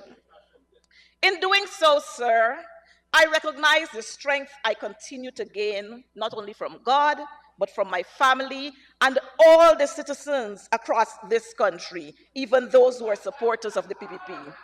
Mr. Speaker, allow me to salute the people of Guyana who continue to perform miracles, trying to survive the last 5 years of clueless, uncaring, and incompetent government. At this point, Mr. Speaker, it is safe to say that we are unfortunately within this midst of the worst administration in the history of governance in this country. Sir, Edmund Barton was keen to point out, and I quote, "Creating a nation requires the will of the people," end of quote. Based on the damning evidence, Mr. Speaker, that emerged from the account of the 2020 elections, we know that this installed regime cannot boast of having the will of the people. Sir, The PPP is like a well-dressed up mannequin. But sir, when you take off the clothing, you see their real nakedness. Mr. Speaker, I do not take lightly to the responsibility that is invested in us. We are of the view that our responsibility is to build quality education, is to build a quality educated nation, is to have proper health care, proper infrastructure, and an economy to strengthen the social fabric and protect our environment, and to deliver public services effectively, efficiently, and in a manner that reflects good governance. That's the responsibility of any sitting government. Bearing this in mind, Mr. Minister, we were shocked on January 17th, 2025, when the purported Minister of Finance stood at the lectern and delivered a long, vacuous presentation that put even his colleagues to sleep. As they slept and the minister sipped glasses of water, Mr. Speaker, he swallowed the misinformation being digested. A frightening reality was thrusted upon this nation. The honorable member presented a budget titled A Secure, Prosperous, and Sustainable Guyana. The honorable member, Mr. Speaker, spent hours abusing and cussing imaginary enemies and devoted maybe 1 hour to budgetary matters. Sir, we were reminded why the position of the Minister of Finance should be for a technocrat and not someone who dabbles in the huskings of campaigning at every turn. Sir, almost after 5 years of the PPP rule, Guyana's public debt increased. Honorable member, just give me a minute. Just asking that cameraman. We just asked him to move. He just went one step. Take the chair at the back, or we'll put you out.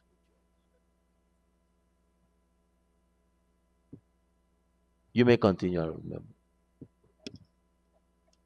Sir, after almost 5 years of the PPP rule, Guyana's public debt increased to $5.993 billion, a 167% increase from 2023.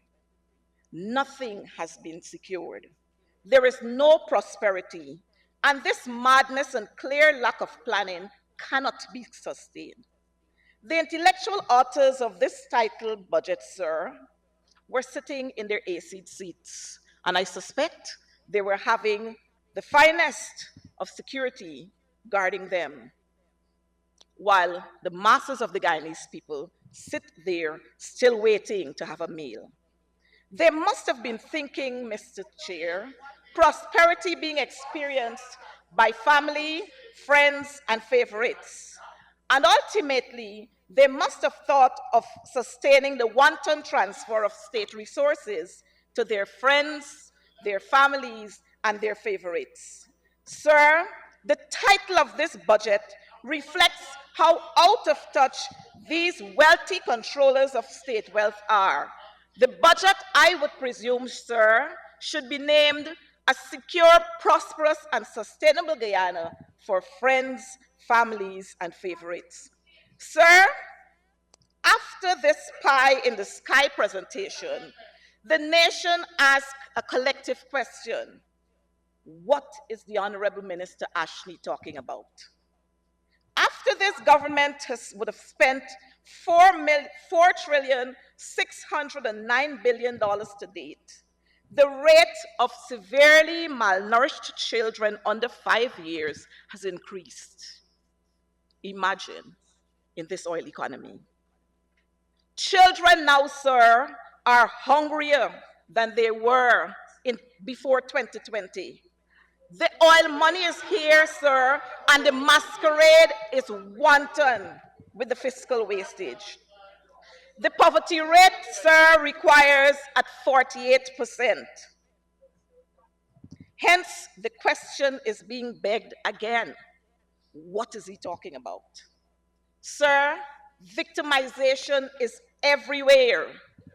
And if you don't like their Facebook pages, and if you don't comment, then you are dead in your boots. And that is real.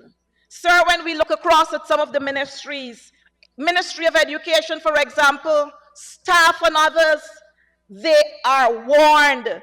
They are told in no uncertain terms when they like other pages and when they comment on other pages. And that's a fact. If you are remotely associated with the opposition, no contracts for you. Sir, the victimization has moved to the private sector. Those who are deemed to be anti-government because they speak up about the abuses are denied jobs even there in the private sector.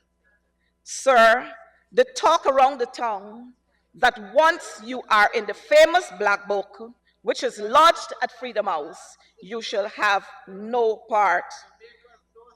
Yet, Mr. Speaker, the honorable member told us all is well and well in the Republic of Guyana. We still wonder, what are they talking about? Sir, the transfer of state resources from public to private pockets is on the rise and never has been seen in the history of this nation. This practice is part of the dreaded word that is being banned from this house. That word which begins with C and ends with S. Sir, that word, sir, that word,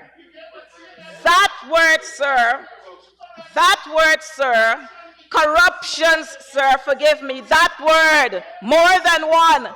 And I can understand why the member over there is behaving the way. But, sir, it refers to an evil act by an individual or a group that is most unworthy. The act, sir, prevents others from engaging in their rights. Furthermore, the word that begins with C, sir, includes activities like bribery or embezzlement. However, the word that begins with C, sir, and ends with N or S in many ways, most of us, sir, most of them are in positions of authority who create this confusion. Sir, it is estimated that for every 1 million committed to a project, about 600,000 ends up in the pockets of officials and selected members of private sector. Intelligence, which has reached our desk, sir, has stated that 15% is being demanded up front before the project is even given or before the building project goes out. Sir, the word that begins with C and ends with N and sometimes S is on the rise, especially with the people who enters government as mere paupers, but today they are millionaires and billionaires on the backs of hard-working Guyanese. The ruling elites and their government officials can now toast with champagne and attend diamond balls that cost millions and millions of dollars upon the ordinary worker who could not dare to show up at these diamond balls with their slippers. Us, sir, they could have been chased by the ruling party, which once stood there claiming that they are working for the poor. But sir has now been transferred in the party of the get rich quick or die trying. Sir, we in the opposition have been informed about the grand tricks of the contracts. We see glorious headlines about small contractors being awarded contracts in their communities. But on a practical, everyday level, if the project is worth $10 million, the small contractor gets a mere $1 million to just place their names on the document, and the work is being executed by large contractors who collect the great bulk of the money. Sir, with no infrastructure plan, the government seems to be driven by two considerations for infrastructure. One, political mileage, and two, money for the boys. So when the honorable member comes here and regales us about the grand happenings in this republic, we are forced to ask again, what is he talking about? Sir, after $4,609,000,000,000 spent in the carnival of fiscal wastage, blackout seems to be at its highest level. Our lives are being disrupted with constant blackouts, while the ruling elites in government and their private sector have purchased large contract generators to insulate themselves from the blackout caused by their wanton incompetence. It's not a matter of if anymore in this country, it's a matter of when there will be a blackout. During the time of the coalition, sir, you could have said to family members, if we get blackout, plug out the fridge. Today, there is no if, it is when we get blackout. Sir, this government does not understand your business is essential, so is your power. Power outages, short-term or long-term, can be detrimental. Power failures, Mr. Chairman, disrupts communications, water services, transportation, healthcare services, other offices, and the schools and teachers delivering in front of their classrooms. They may also cause businesses to shut down. Foods can spoil, sir, and certain electrical devices will stop working. Your appliances are often damaged. But this uncaring regime prefers to politicize the issue because they have their own big generators, which their contractor friends would have gifted them. So when the senior minister in the office of the president with responsibility for finance, who purports to the minister stood here and presented the great misinformation, we cannot keep asking the question, what is he talking about? Sir, on a normal day in Guyana, the government and its propaganda machine made a journey to Timeri to spread misinformation. It was all going good until they opened up the microphones and all the skeletons came rolling out. An honest, hard-working doctor spoke the truth. She detailed the horrors of the health sector, the lack of drugs, the lack of basic equipment, the empty medicine cupboards. What she detailed, sir, was the result after $4,609,000,000,000 would have been spent by the PPP. Her honest submission ran in stark contrast, sir, to the nice sound bites which they were accustomed to be hearing every day. Sir, the health sector is in a mess. Maternal deaths everywhere. The shortage of drugs continue to plague this society. Brand new hospitals with state-of-the-art equipment, and there are no basic drugs for a simple headache in the cupboards. Sir, then the number of nurses per 10,000 remains at an alarming rate of 8 in 2024. Sir, do you know what this means at a practical level? It means that at the public hospitals, you will have one nurse doing a job that should be done by 10 nurses. Sir, this is why the nurses are beating out to find greener pastures. What is the Honorable Minister speaking about? Sir, the grand cash grants, which the PPP believes will end poverty in this country, is now proving to be a grand national trick. Poverty will not move from its 48% rate unless the structure of the economy changes. The economy is structured for those who have monies to get more monies, and those who don't have to stay without. But we in the opposition continue to tell our people, Mr. Speaker, to take the monies because they belong to you. However, they cannot take the monies that are not forthcoming.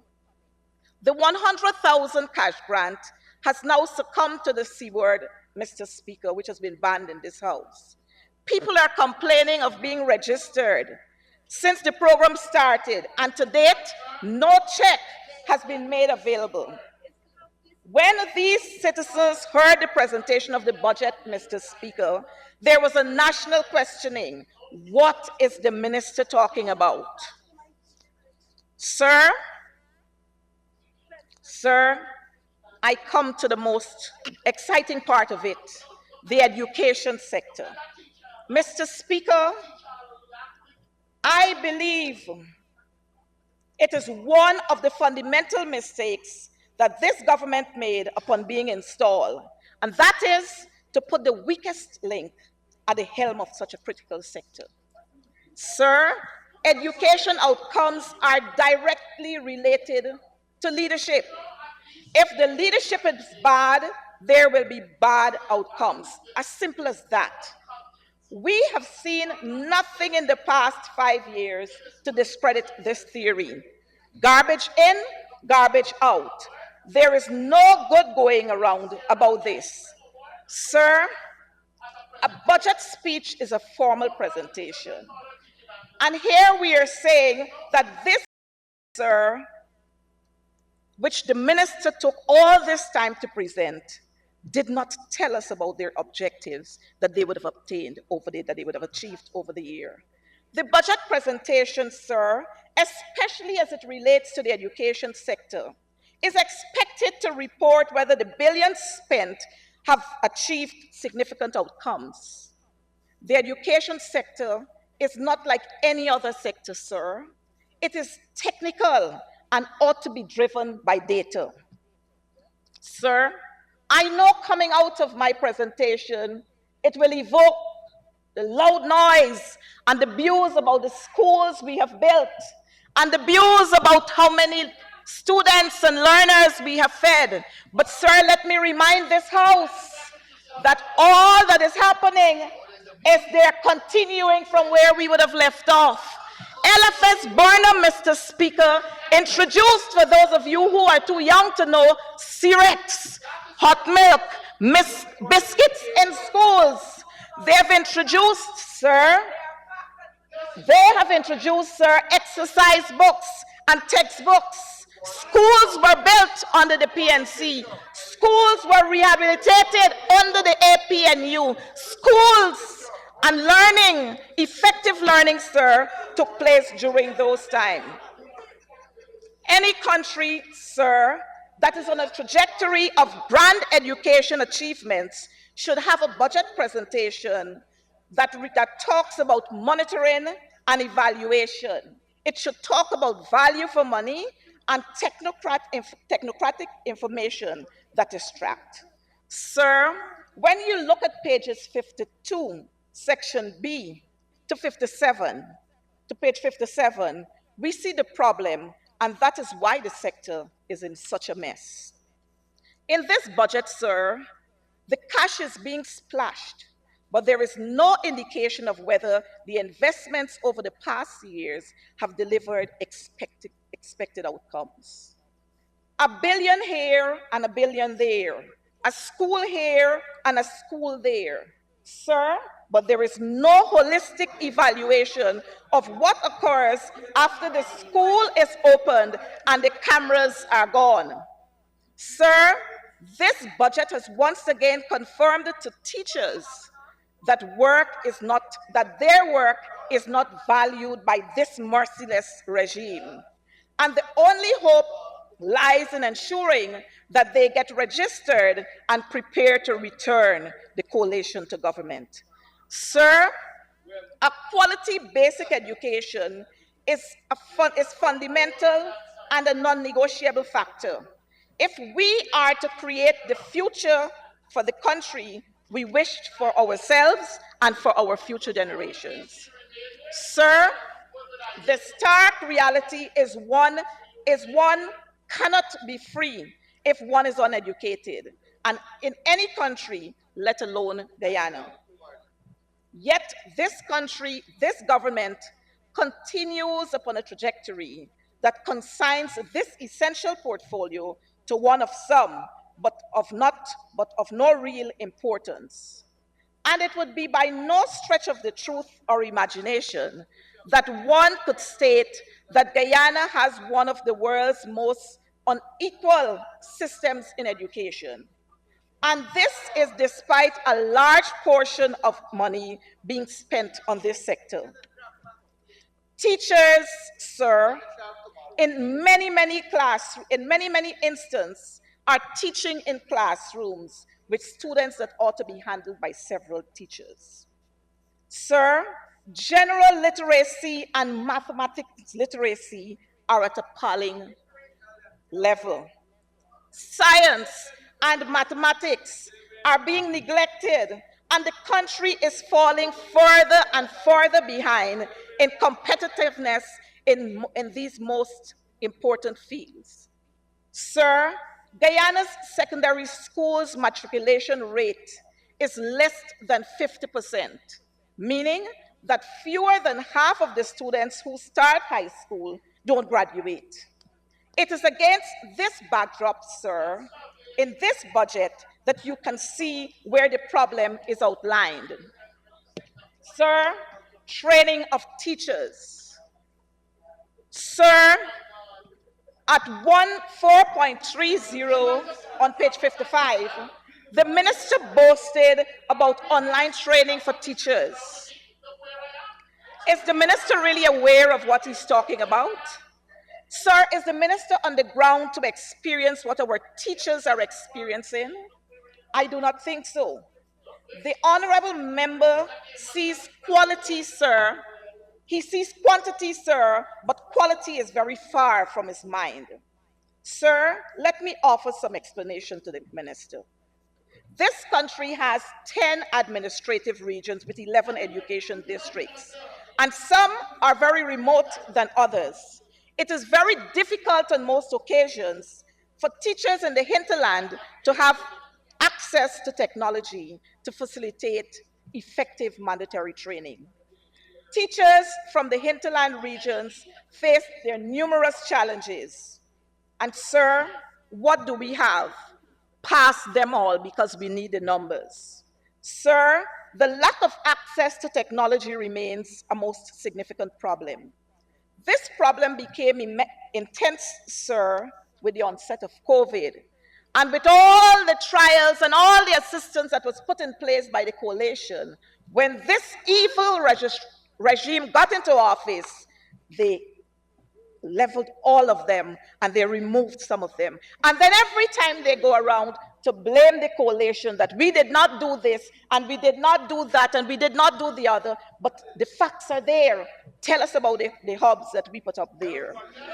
Sir, all training went online, and teachers in the hinterland could not access lots and lots of training due to the lack of basic technology.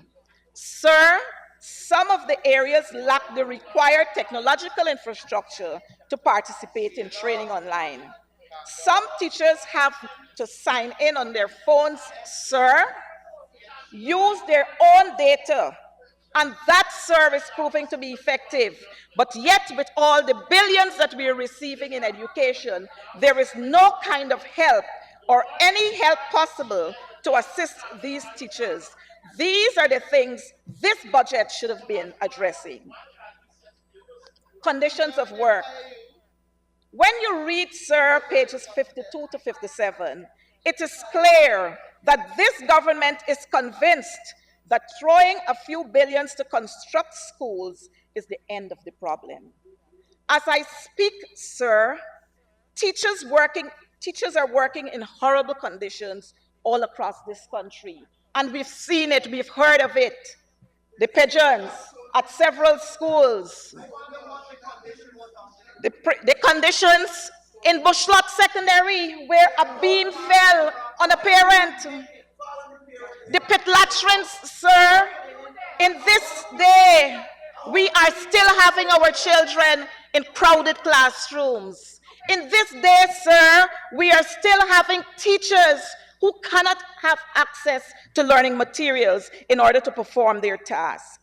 Sir, but we will hear about all the talks. We will hear about what we did and what we will do and what we will not do. But, sir, are these measures effectively paying off to the teachers and the learners who are supposed to benefit from them? Sir, teachers report to their classrooms with no resources sometimes. Where are we putting those monies that are allotted in the budget? Sir, many times teachers are subjected to increasingly challenging behaviors, including verbal abuse and physical abuse from students, their parents, and even education officers.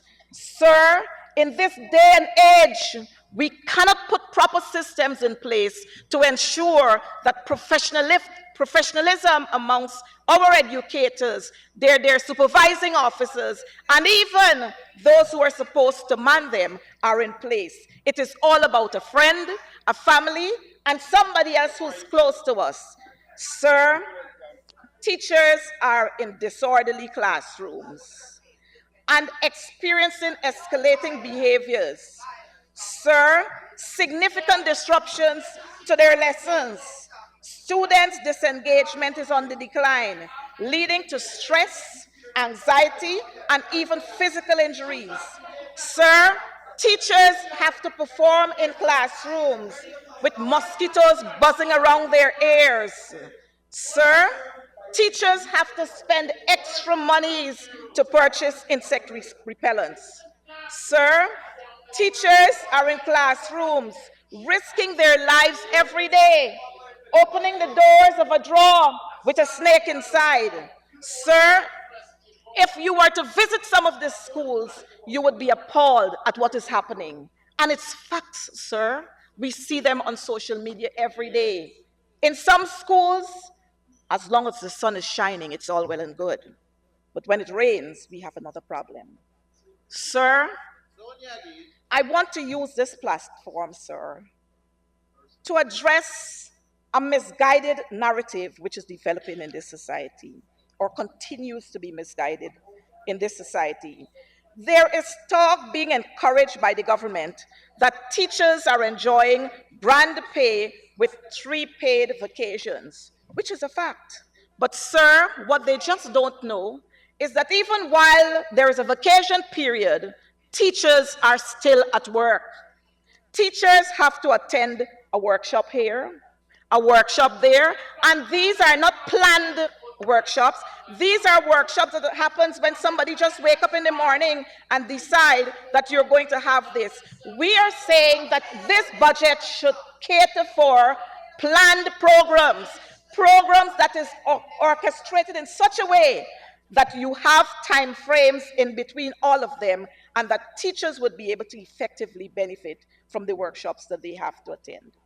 It is important for us to understand the concept of work that is being measured and the pay by which it should be given.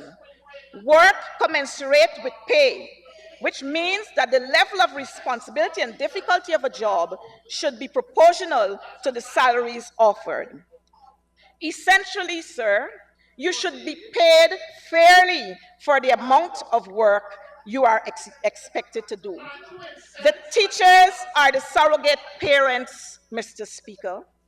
They are the psychologist, the coach, the advisor, the uncle, the aunt, the doctor, the nurse, the policeman, the motivator, the friend, and so many more. Yet there is no comparison, and this is of no comparison to other jobs. Teachers are stressed every day. Every day they are stressed, and there are little or no means, sir, to assist our teachers. Many of our teachers are suffering from so many illnesses, and yet when the GTU would have asked the ministry to put a system in place, it was blatantly denied. Sir, good teachers rise early in the mornings to arrive at their schools so as to ensure that they are ready to receive their learners. But you know what, sir? When they stay out late to plan for the next day's work and they're early at school, their work performance, the conditions at work, it doesn't measure up to what they're expected to do. Mr. Speaker, good teachers care, good, those good teachers that care about education, they are working the hours of a CEO, but many of them are not receiving the pay of a CEO. Sir, the teachers of this land have raised all of us sitting here, and yet sometimes we show no recognition for the contributions that they have made when we pay them the kinds of salaries that we are paying them. Honorable member, a good planned program says you will need 5 minutes extension to conclude. Mr. Speaker, I do move that the honourable member be given 5 minutes to conclude her presentation. Thanks, Chief Whip. Honorable member, you may continue and conclude. Sir, we have heard of the fundamentals of good education, being reading, writing, and arithmetic. I believe we need to look at the real fundamental, which is good for teachers to work. Mr. Speaker, at the heart of a strong education, there will be passionate teachers that are respected by their communities for the work they do. Mr. Speaker, when we look at what is happening in the education sector, you cannot help but cry. Sir, the regrading of teachers with improved qualifications remains stalled. The issuing of debunching continues to be ignored. The process of the promised duty-free concessions for land for teachers who are qualified have not been properly implemented. Teachers in the hinterland, sir, still await their remote area incentive. The special needs teachers, sir, their allowance remains inadequate. Sir, I want to say to you and to the people of this country, to do part-time teaching in our technical institutes and even at the Cyril Potter College of Education, the fee is a meager $700 in one instance, a meager $1,000 in another instance, a meager $1,200 in another instance, and the alarming of all, sir, is $300 for transportation. Sir, where are we? What is happening with the monies that has been allocated? Sir, education, I must say again, is in serious trouble. Sir, I was to say, sir, I cannot support this budget allocation as it stands. In an economy as it stands, in an economy undergoing unprecedented transformation, this budget represents a failure to protect workers, a failure to ensure safe workplaces, a failure to account accuracy to the people of Guyana, a failure to our children, a failure to secure and sustain. Mr. Speaker, the people of Guyana have a window of opportunity that is opening to them, and that is that they should send this pending Squandermania group packing. Sir, I want to say to us that for the millions that would have been spent in education, we have a whole lot of wastage. Wrong mathematical tables, wrong information in our books. Sir, we stand here and we don't even know whether to say she is a preposition or she is a pronoun. But sir, I want to say that we still have these two books that are available so that the honorable member would be able to use them. Sir, in closing, I must say, education is in a mess. Education is in a mess. 75 days our teachers stood out there with nothing tangible to hold on to. Mr. Speaker, victimization is at every level. Mr. Speaker, I must say to all of us, we cannot forget the stress that the PPP government put us through. Let's talk about what happened in the 2000s, the number of deaths. Sir, we must remember the Henry boys, Ronald Waddell, We must remember Mr. Boston from Essequibo.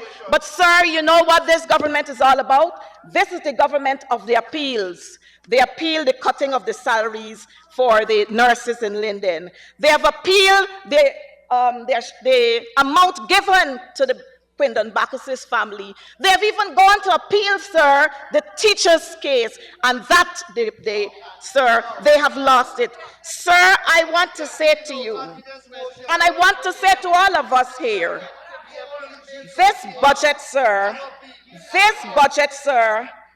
the people of Guyana have had almost 5 years to see what happens when the People's Progressive Party is in power. They have come to recognize, sir, that the crumbs doesn't taste the same way as the loaf. Sir, this is characterized, the People's Progressive Party, their leadership has been characterized as a group with a lack of vision, a lack of planning, and above all, a lack of care for the people of this country. This budget, Mr. Speaker, doesn't present anything that the people of Guyana can hold on to. This budget, Mr. Speaker, is a mere cut and paste fiscal operation. Sir, the people in this country have recognized who the PPP are. They have recognized, sir, that buildings will not ease our problem. What they have recognized is that prudent management is what is needed to run this country. I thank you.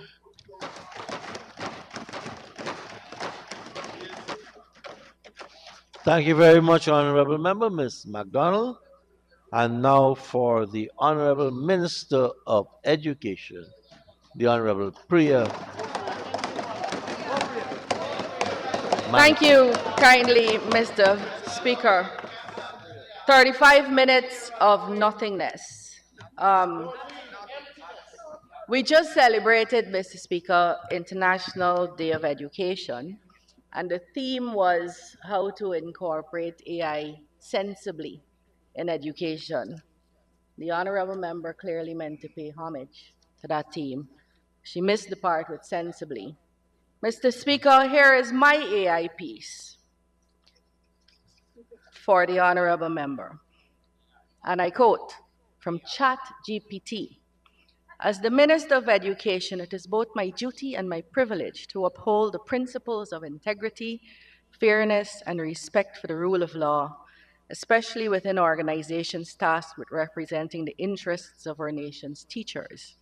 Today, I am compelled to address a matter that threatens the credibility of the Guyana Teachers Union and undermines the trust placed in those chosen to serve its members. Coretta MacDonald, the Honorable Minister, just to remind visitors in the gallery that they should not be recording or transmitting from the chamber. We have our own media to so do. You may continue.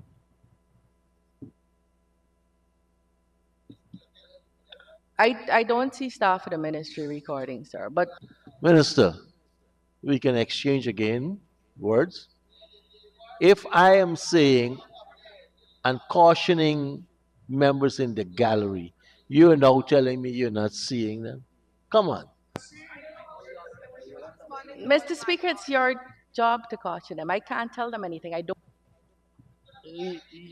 I made a ruling, an observation. Your ruling not is respected, at you. sir. It's not being challenged. Your ruling is respected, and I would expect everyone to respect it. Well, you said you didn't see nobody. And I didn't. You want to force I didn't me? ask you if you saw anybody. Lord. Coretta MacDonald. This house here, I have to keep certain order in. And if I notice things are out of order, it is my duty, right, privilege to make the statement. I'll start you back from now. Mr. Speaker, if you'd allow me, Honorable Minister Teixeira, I wouldn't allow you. I wouldn't allow you. I wouldn't allow you. I don't know about Mahipal. I glance around here using the 12-second rule. And if I see 5 phones are out there recording, I don't have to call their names. I make a general statement. Minister, You can start now.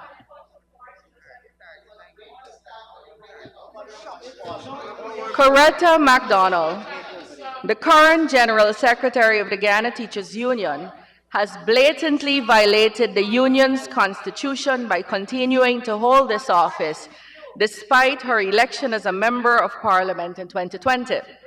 The GTU constitution is explicit in its provisions, clearly stipulating under Rule 3 that no member of parliament may hold an elected office in the union except the position of immediate past president. This rule exists to prevent conflicts of interest, safeguard the union's independence, ensure there isn't corruption, I'm quoting, sir, and ensure its focus remains on the needs of its members, our teachers.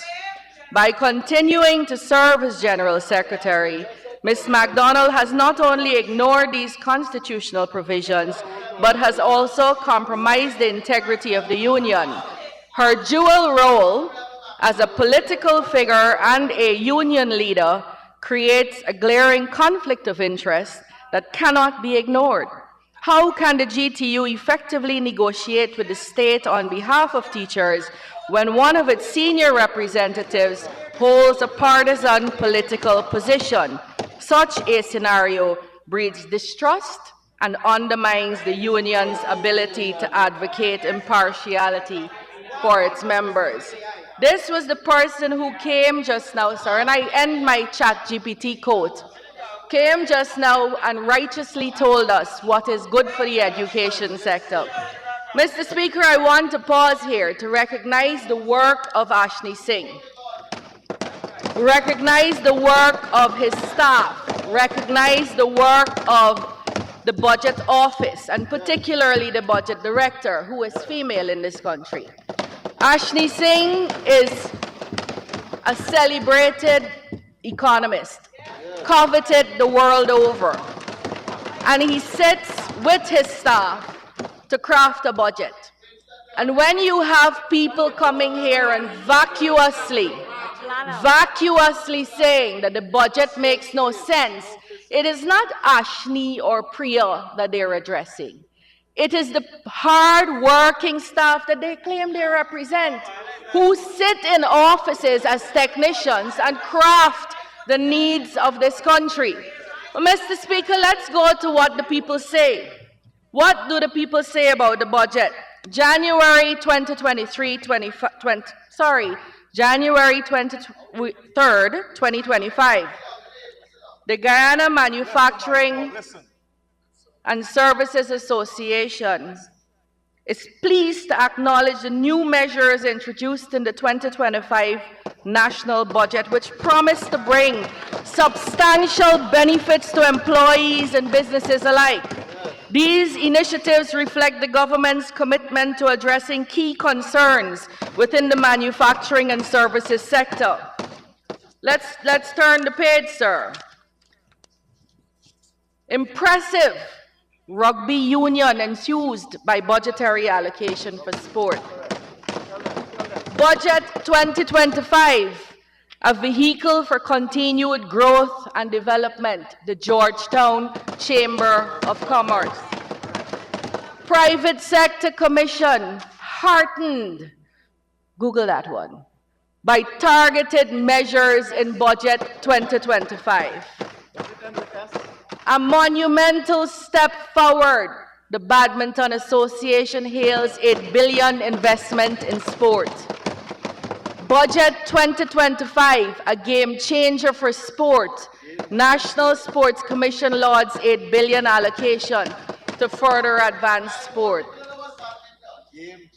Powerlifting Federation commends government. And it goes on and on and on. But, Mr. Speaker, we have to go back, because it is important that we don't let the recreators of history speak to us. December 2nd, 2016, on the APN News budget, the Stabrook News reported the PSC, Private Sector Commission, urges government to rethink harmful VAT proposal. Harmful start with H and it end with L. Budget in December, on December 4th, 2017. Budget 2018 offers nothing for ordinary Guyanese. Economist now deceased, Ramon Gaskin. December 7, 2016. Budget adds further burdens on Guyanese. Fitug. December 2nd, 2016. Budget has no good news for minors, the GGDMA and the GMWO. Budget December 1st, 2016, Starbrook News. Budget measures will have negative impact on growth and economy. Ram and McCrae.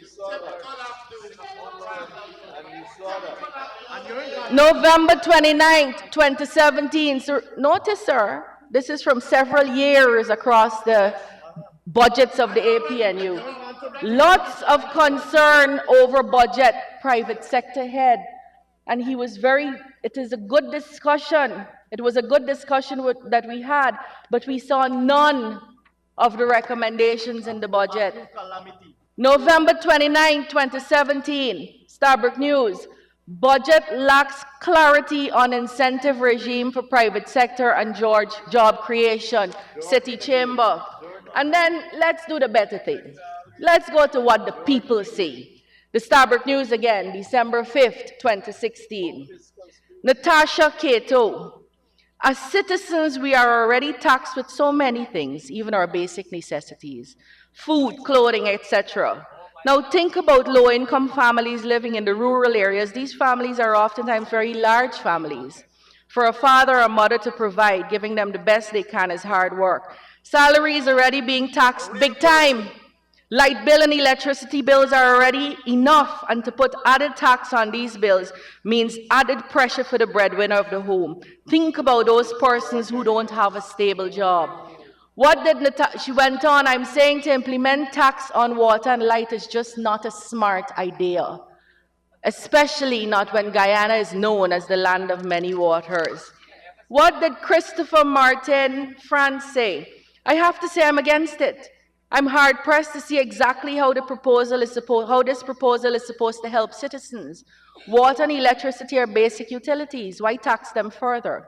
Especially when we consider the fact that the service by GPL then already leaves so much to be desired as far as reliability goes. Alexis Deodat, I think this proposal for VAT on water and light is ridiculous. They took it away from some food items, and persons thought it was all smooth sailing because the cost of living was made a little lighter for them, but now it's going to put pressure on the poor man's pocket. And they want to know why. Mr. Speaker, the PPP's budgets bring hope, bring creativity, bring innovation, bring a spark to businesses and people and humans alike. The APNU, AFC, PNC, whatever they call themselves, their budgets brought dread and fear and hopelessness. It was oppressive, and that's what the people said. That's what the people said. So, and you know, the danger to the Mahi Pauls and the Figueras and the other young ones, the honorable members, of course, the dangers of defending that kind of senselessness is why you are over there. You should have stood up at the time and told your party you are being ridiculous and hurting the poor man's pocket. But of course you didn't care because you weren't a poor man at the time. Mr. Speaker, I come to the APNU AFC manifesto of 2015-2020. And this is just education, and I'm going to do it very quickly. This is what they promised. These are the people who have all the answers for education, and they know how very important it is. We'll come to fiscal space in a minute. We will come to that. Mr. Speaker, they will develop appropriate non-monetary benefits, free land and duty-free concessions for teachers and university professors. Fail. None was given. Increase emoluments and improve working conditions for teachers. Fail. Provide an improved quality of education. Fail. Ensure equal access to education, fail. Link education and curriculum design to Guyana's national development needs, fail. Engage teachers and other stakeholders as active participants in the development of education in Guyana, fail. Distinguish between male and female learning and device learning strategies accordingly with a view to reducing the male dropout rate, fail. Establish a computer lab in every primary school and secondary school, fail and fail. Ensure that the nutritional and transportation needs of primary and secondary students are met, fail. Natural and agricultural sciences, math, engineering, and IT will become a major focus, fail. Boost training and TVET so as to create businesses and jobs, fail. Make the University of Ghana a major regional research university, fail. Make the University of Ghana will actively seek foreign students, fail. Seek assistance from donor countries for more educational professionals to work in Guyana for several years. They saw the speaker before me and said no thanks, fail. Utilize the talents of the diaspora in education, training, and other areas of special needs, fail. Mr. Speaker, that was the APNU AFC manifesto. And then they came back in 2020. And I will go to their 2020 manifesto just now. But Mr. Speaker, we live in a place where information is far freer now. And the honorable member said just now, the whole ministry knows that's not true, that we monitor whose pages people like, and we tell people who they can like. The honorable member's problem is when she makes any post, she gets 5 likes, and she thinks it's because we tell people not to like it. But her posts make no sense, and that is why she gets 5 likes. She fights with a PA in the ministry daily, and the PA's post gets 200 likes, and she gets 7, and that's the complaint, really. Mr. Speaker, let's come to where we were at education, because we have to understand that. And I read from you here, sir, the 1992 World Bank report on Guyana. And I want to talk about this, Mr. Speaker, because we're hearing about fiscal space. Since independence, and I quote, "Since independence, the Guyanese government has repeatedly stressed its commitment to ensuring broad access by the population to social services. In the 1960s, Guyana's achievements in the education and health sectors were considerable. The illiteracy rate was amongst the lowest in the Caribbean and Latin America, and favorable health indicators reflected a well-designed healthcare system, emphasizing preventative and primary health. In the late 1960s, the government, APNU, AFC, PNC, whatever their name is, seeking to ensure equal access by all the population, undertook to fully subsidize education and health care. Private facilities in both sectors were absorbed into the public system. And I'll speak to you, sir. Now, I'll skip some. The country's economic difficulties and the declining budget shares allocated to the sectors in the 1980s, however, meant that the government was unable to maintain quality levels while fully subsidizing use of these services. The reluctance to institute cost recovery, even as resource constraints became increasingly severe in the late 1980s, has thus led to sharp declines in the quality of services provided. Infrastructure has deteriorated, I mean school building, health centers, and all of that, to the point where it is severely dilapidated, and books and equipment are either not available, broken, or obsolete. These poor working conditions, coupled with low salaries, have encouraged skilled and qualified personnel to move out of the sectors or seek work abroad. But here's the killer. Here's the killer. This is what we're recovering from. By 1990, Guyana's education and health indicators were among the lowest in the Caribbean. What a shame. I withdraw shame. Took us from the highest in the Caribbean and Latin America, and able to, anything they touch, turns to, you know what, sir? The Midas touch, I think it was one said. And the recommendation was made in 1993. As the Treasury cannot support these increases, the introduction of fees and other cost recovery measures will have to be considered. So it's only sensible people that will do this. Mr. Speaker, when we came into government in 1992, when we were voted into government in 1992, 94 cents on every dollar was being spent in debt. 94 cents. So imagine that. You get $1 and 94 got to gouge out to go and pay debt. When we left office in 2015, 23 cents.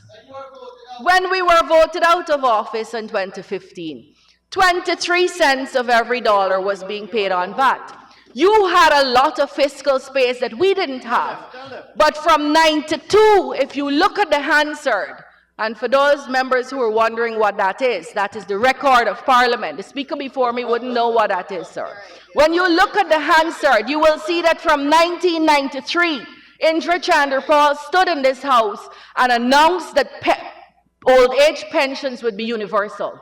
That we would give every Guyanese once they're 65 and living here. This is when we were paying 94 cents on the dollar. We didn't have a drop of oil. We were a heavily indebted poor country. We were suffering with malnutrition and white mouth and a fleeing of the professional staff in the country. Had berry, and we made sure old age pension was universal. We built the Aishalton Secondary School. We built the New Amsterdam Hospital. We built Mr. Speaker, when we came in 1992, there were 3 secondary schools in hinterland communities. 3. By the time we left in 2014, without a drop of oil, we had built 14 secondary schools. So, Mr. Speaker, it is not what you have, it's what you do with what you have. We did a lot with a little. We left them with the best economic standing in post-independent Guyana, and they were unable to build not one secondary school. They were unable to build not one hospital, and they come here now and try to lecture us about good governance from a chat GPT speech. So, Mr. Speaker, it is not fiscal space that they lacked. It was the competence that they lacked. The APNU, AFC, PNC, and anything else they want themselves were incompetent, are incompetent, and are unable to lift themselves from that incompetence to serve the people of this country. And Mr. Speaker, they also collected $90 billion a year more in taxes than we did. We didn't put VAT on water. We didn't put VAT on Crayola. We didn't put VAT on crayons. We didn't put VAT on health services. You had the best economic condition, plus $90 billion a year, more than the PPP, and you introduced 200 taxes on people, the donkey cart man, the snow court cart man, and then you sit down in here wonderingly and say, well, why are we here? And every now and then you venture over here to see how it feels. But you first have to develop a heart for service. You have to want to see people do better. So, Mr. Speaker, when we came in 2020, we were in the height of the COVID-19 pandemic.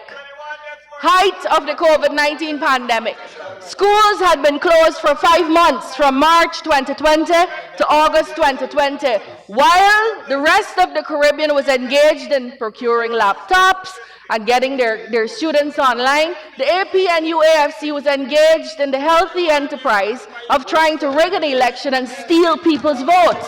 So they made no preparations for the children of this country. The children were home, the teachers were home. And then, Mr. Speaker, when we were President trying to get vaccines, Ministry of Education trying to get programs on the Learning Channel and to write worksheets and send out. This is the fear-mongering that started by the AP and UAFC. Coretta MacDonald, strongly against reopening of schools. Coretta MacDonald, November 11th, confirmation of students testing positive for COVID-19 at various schools is cause for concern and highlights the fact that the reopening of schools was premature, callous, and reckless, especially schools that are fitted with dorms.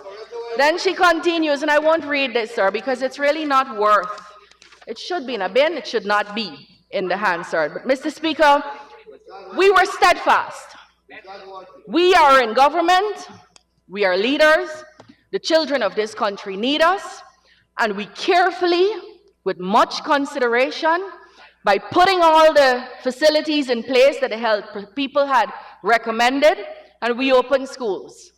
And we were the first country in the Caribbean to start reopening schools. And what happened, sir?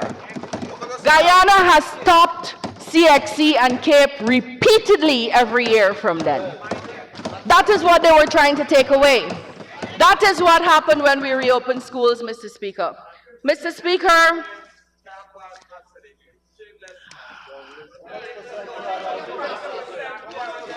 you know, I will go to the maths and English story. Let's go to the maths and English story, sir. And I want to be very careful here because I know that sensible people are watching me. And we should never do what you did and what we did. The PPPC will not rest until 100% of our children pass mathematics and pass English. We will not rest. But listen to this, Mr. Speaker. November 30th, 2016, Stabrook News. Only 14% of grade 6 students passed maths. You know who said this? Winston Jordan, honorable then member. Less than 50% passed English. And then we go on to say in October, a release from the Ministry of the Presidency, while not referencing the pass rate, they were hiding that, had said that the cabinet examined the unsatisfactory results as a matter of extreme urgency and grave national importance. This was November 30th, 2016. Hear what they did in November 28, 2017, again, the Stabrook News.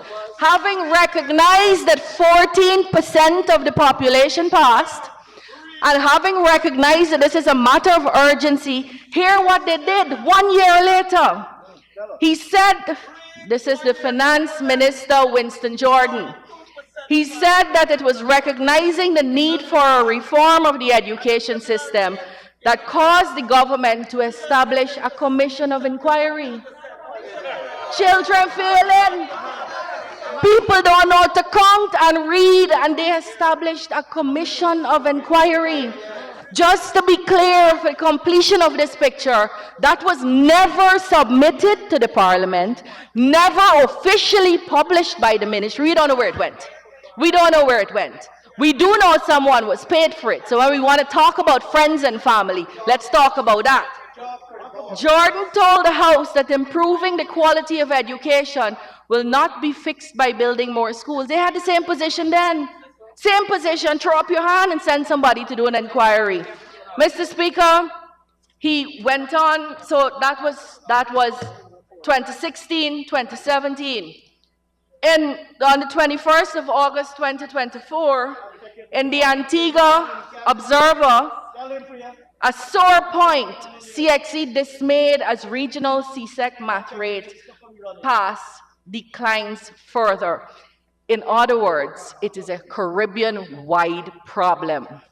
Today, Dr. Jerry Jailal, a man that we've hired to help us, we don't always agree, in fact, we often disagree, sent me an article from the Texas Monthly. Is there a better solution to our public schools math problem? That's not a Guyana problem. And if you think it is, then you're really not in tune and you don't have sense. This is not a Guyana problem. What have we done, sir? So that is the issue. We know we have a problem. CXC has said to us they're putting a solution in place and it will begin in September 2026. So what are we doing, sir? We immediately put and kicked into gear our own math intervention. What's that math intervention? We're giving to every 4th and 5th former scientific calculators, geometry sets, graph books, all the textbooks they need, and past papers organized by topic.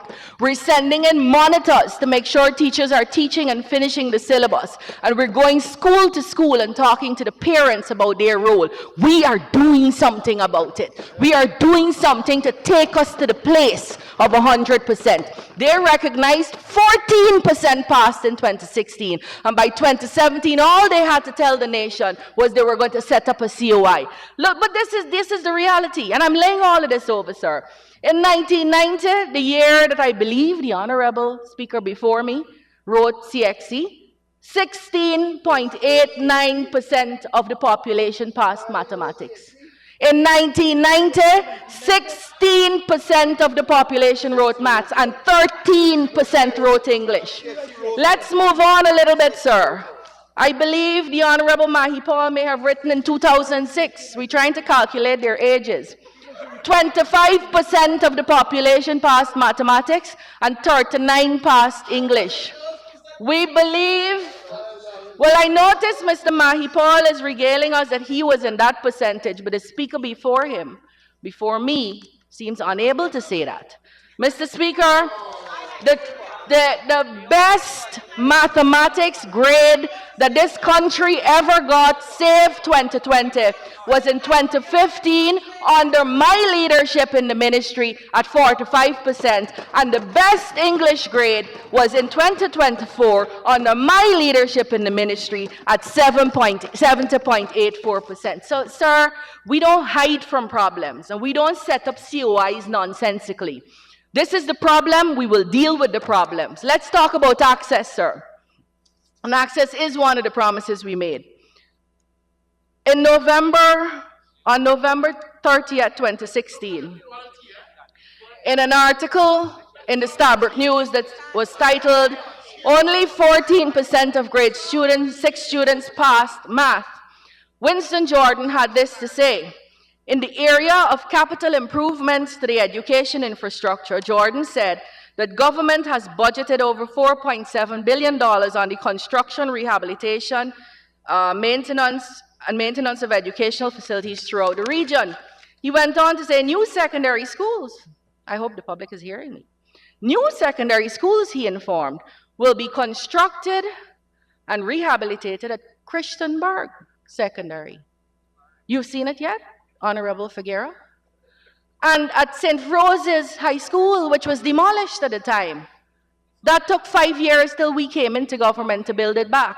And at Good Hope and at Parfait. So this prevailing view that the honorable member just had, that it doesn't matter to build if you build schools, it's a view that is held philosophically by the APNU, AFC. And if they were to get back in power, people cannot get schools to put their children in. Currently, sir, we have spent in the last 4 years $39 billion on infrastructure, 28 new secondary schools. And you know, I listened to my learned friend, Mr. Honorable Kazak,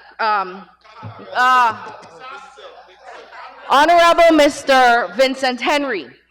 And this is what Vincent said yesterday, my dearest friend. And he said this at the podium. He said, we knew, he told this country yesterday, he said, we knew we needed schools at Karasabay and Marawanao. And we start up some classes. We said we can build a school later. Ask him if he didn't say that. We are in government, and within 2 years, we began to build a school at Karasabay, one of 7 that's going up in Region 9. Now, Mr. Speaker, I want you to hear that. For all of its existence, Region 9 has had 4 schools. They had St. Ignatius, which was built under the PNC, and then they had Anai, Sand Creek, and Shelton, which was built under the PPP without a drop of oil, and while we were struggling as a hippie country. That's 4 schools for the entire existent secondary schools of Region 9. We are currently building 7 schools in one 4-year term, 5-year term of this Irfan Ali government. So, Mr. Speaker, I want you to understand what that means, sir. She doesn't understand what it means. The Honorable squatter at the GTU, Ms. Coretta MacDonald, she doesn't understand what it is. What it means, Mr. Speaker, is that children who did not have secondary spaces to sit in, they didn't have a secondary school to go to, they didn't have a lab to go and do their science work, they didn't have a computer lab to learn their work, they're now getting schools. That's what it means. And we're no longer settling for teachers like yourself who are untrained and non-graduates. We're trying to make sure we train all the teachers and we give them the chance to become graduates at the University of Guyana. Mr. Speaker, we've built 60 nursery schools from scratch, 8 dormitories, 27 primaries. We are extending major extensions, 22 secondary schools, 15 dormitories, 28 primaries, 10 nurseries, and we are going on. And Mr. Speaker, I want to say this. We will not stop until every single child in this country can sit in a discrete secondary school. So you can't come here and say you love the people of Region 7, but fail to tell the people through these speakers and mics that we're currently putting up 4 schools in Region 7, Jawala, Philippi, Isano, Carao. You can't come here and fail to tell the people of this country that we're putting up 3 new secondary schools with dorms and teachers' quarters in all the hinterland communities. In Region 8, 1 at Maikobi, 1 at Monkey Monkin, 1 at Kopinang. You can't say you love the people of Region 1 and fail to tell them that we rebuilt the school that was burnt by arson, the Northwest Secondary, and that we are currently building 1 at Matthews Ridge, 1 at Warramuri, 1 at Hosororo, and 1 at Quebana. 5 new secondary schools in Region 1, when they've, for their entire existence, they've only had 3. Now, do we have challenges? Do we have challenges, sir? We have challenges. We're just forced to terminate a contractor at Hosororo because all of these schools, by the way, were publicly tendered in the newspapers and on the World Wide Web, and people were given a chance and evaluated as per law by the National Procurement and Tender Administration Board, and these contracts were awarded.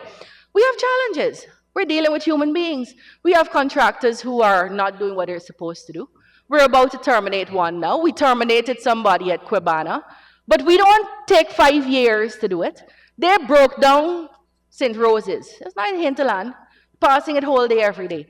Broke it down in 2017. It went up last year. So you left a whole generation of children in St. Rose's to be in a dilapidated place for 5 years, right in the center of Georgetown. And it is just without a conscience. Yes, sir. Minister, with my conscience, I'll need to give you 5 minutes to conclude. Mr. Speaker, I would like to ask my colleague be given much more time, obviously, but I'm restrained to ask for her to have 5 minutes more. Continue, Minister. I think I have 6 minutes, right, Mr. Speaker? We have, Mr. Speaker, CPC, the honorable member spoke of trained teachers. When I came into government in August 2020, we had 1 CPC and 16 satellites, and all were closed. Right now, we have 123 learning sites, as a result of which, so this is the impact. That's the number of places we got to tell you now was the impact. We were able to graduate 4,378 teachers over the last 4 years alone. Over the last 4 years alone. And there's the honorable member representing teachers saying that they're of low quality. All of them could beat you at any test. Any test we put them to write. Mr. Speaker, Mr. Speaker, Mr. Speaker, these are the new sites in Region 1. So yesterday, my learned friend, and I like him because he's earnest. He seems to be interested in education, Mr. Ronald Cox. In Region 1, we have 33 centers. In Region 7, 20. In Region 8, 20. In Region 9, 30. The places they are most needed, sir. The places they are most needed. And I want to turn to the University of Guyana. I want to turn to the University of Guyana, Mr. Speaker, because I believe people want to know about this. Mr. Speaker, we spoke earlier because the Honorable Christopher Jones had raised very passionately and loudly about how they had free education and it was the PPP that took it away. But I remember, sir, that I read earlier from the World Bank report that the University of Guyana was conceived by Chedi Jagan. And it was conceived by Chedi Jagan when he couldn't imagine that there was oil in the country. And it was held at the bottom house somewhere, so much so that Honorable Barry Ramsarans reminds me frequently that it was called the Jagan Night School. So the PPP conceived of university education in this country and were forced, when we were bankrupt as a country, to institute fees. Mr. Speaker, and when the World Bank, as one of the major financial institutions in the world that was helping us, had recommended that, I looked at the APNU AFC manifesto for 2015 and 2020, and in neither of those manifestos did you promise free university education. So don't come here now like a copycat and say you want to do it. You didn't even promise it. We promised it. As a result of which, sir, when the APNU AFC had the best economic position, when they had $90 billion more than we had in income, they hiked UG fees by 35%. Look, these are the articles and I will lay them over. What is the PPPC government doing? We have declared that the University of Guyana is going to be tuition free for all. That's correct. We have declared that there are going to be no facilities fees at the University of Guyana for any student. We have declared that those who have already paid for this academic year will get a refund for their second and third semesters. Those who have outstanding fees will be forgiven of that debt. That is what the PPPC has done to advance tertiary education. And look at goal. Look at goal, sir. 29,758 scholars. Guyanese scholars, 21,000 of which are women, are studying in foreign universities at no cost to themselves because the PPPC government is standing it. Mr. Speaker, look at GROW. GROW is for people who didn't get a chance to finish CXE for whatever reason, because they didn't have a school in their village. They didn't get a chance to finish CXE. 2,825 people are studying on GROW. And I want to tell you the story. Mr. Speaker. There's a young girl that I met a few years ago. She's from the Essequibo Coast. She went to Aurora Secondary, and she came to town in 2014 by herself, left her family. And she worked at Footsteps for 2 years. And then she started working at the Ministry of Education in 2017. She has 3 siblings. She has to keep working. She had to keep working. She couldn't stop and go to the university. Who would pay her rent? Who would feed her? So she continued working. She is going to graduate this year with a Bachelor of Business Administration in Tourism and Hospitality Management, and I couldn't be prouder. I couldn't be prouder. We're going to lose her at the Ministry of Education, and I will give her the wings to go because this is good for her. And Mr. Speaker, she works closely with me. So when we heard about discrimination, I will say this, and I will challenge you to prove me wrong. When I went into the Ministry of Education, I met a secretariat with 28 people. And all I said was, we can't keep 28 people in my secretariat. The General Secretary is going to think I'm a diva. Everybody could go to different parts of the ministry. You decide who leaves. But I didn't let go of a single person who was hired by the APNU. And they continue to be in my personal secretariat up to today. Now let's compare what you did, what the APNU AFC did with the staff in my secretariat when I left in 2015. You fired people, you sent them into dusty corners, you changed their salary scale, and I could give you names if you want. I could give you names if you want. So that is your record, this is ours. Mr. Speaker, this year we are going to be spending more than $11 billion on the cash grant.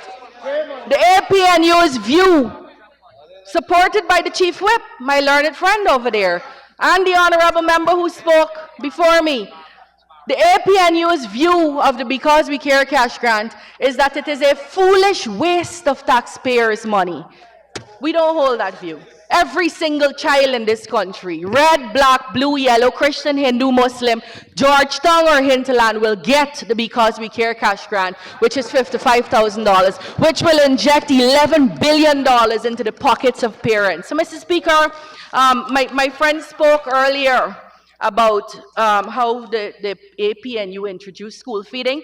Mr. Speaker, in Region 6, 2 schools had school feeding. Now 100% of the schools have school feeding. But I will wrap up now, sir, and tell you that we have just shared out in the whole Parliament a textbook list that we've given to each child. When you come here, when members come here and say they can't support this budget, they're essentially saying to all the young people of this country, we don't want you to have free university education.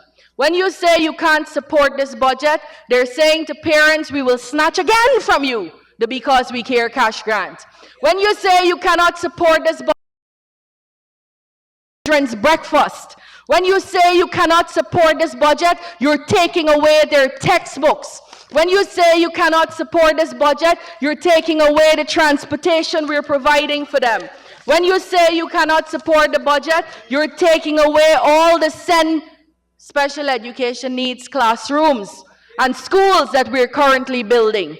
When you say you can't support the budget, you're taking away the libraries from children in school. So go ahead.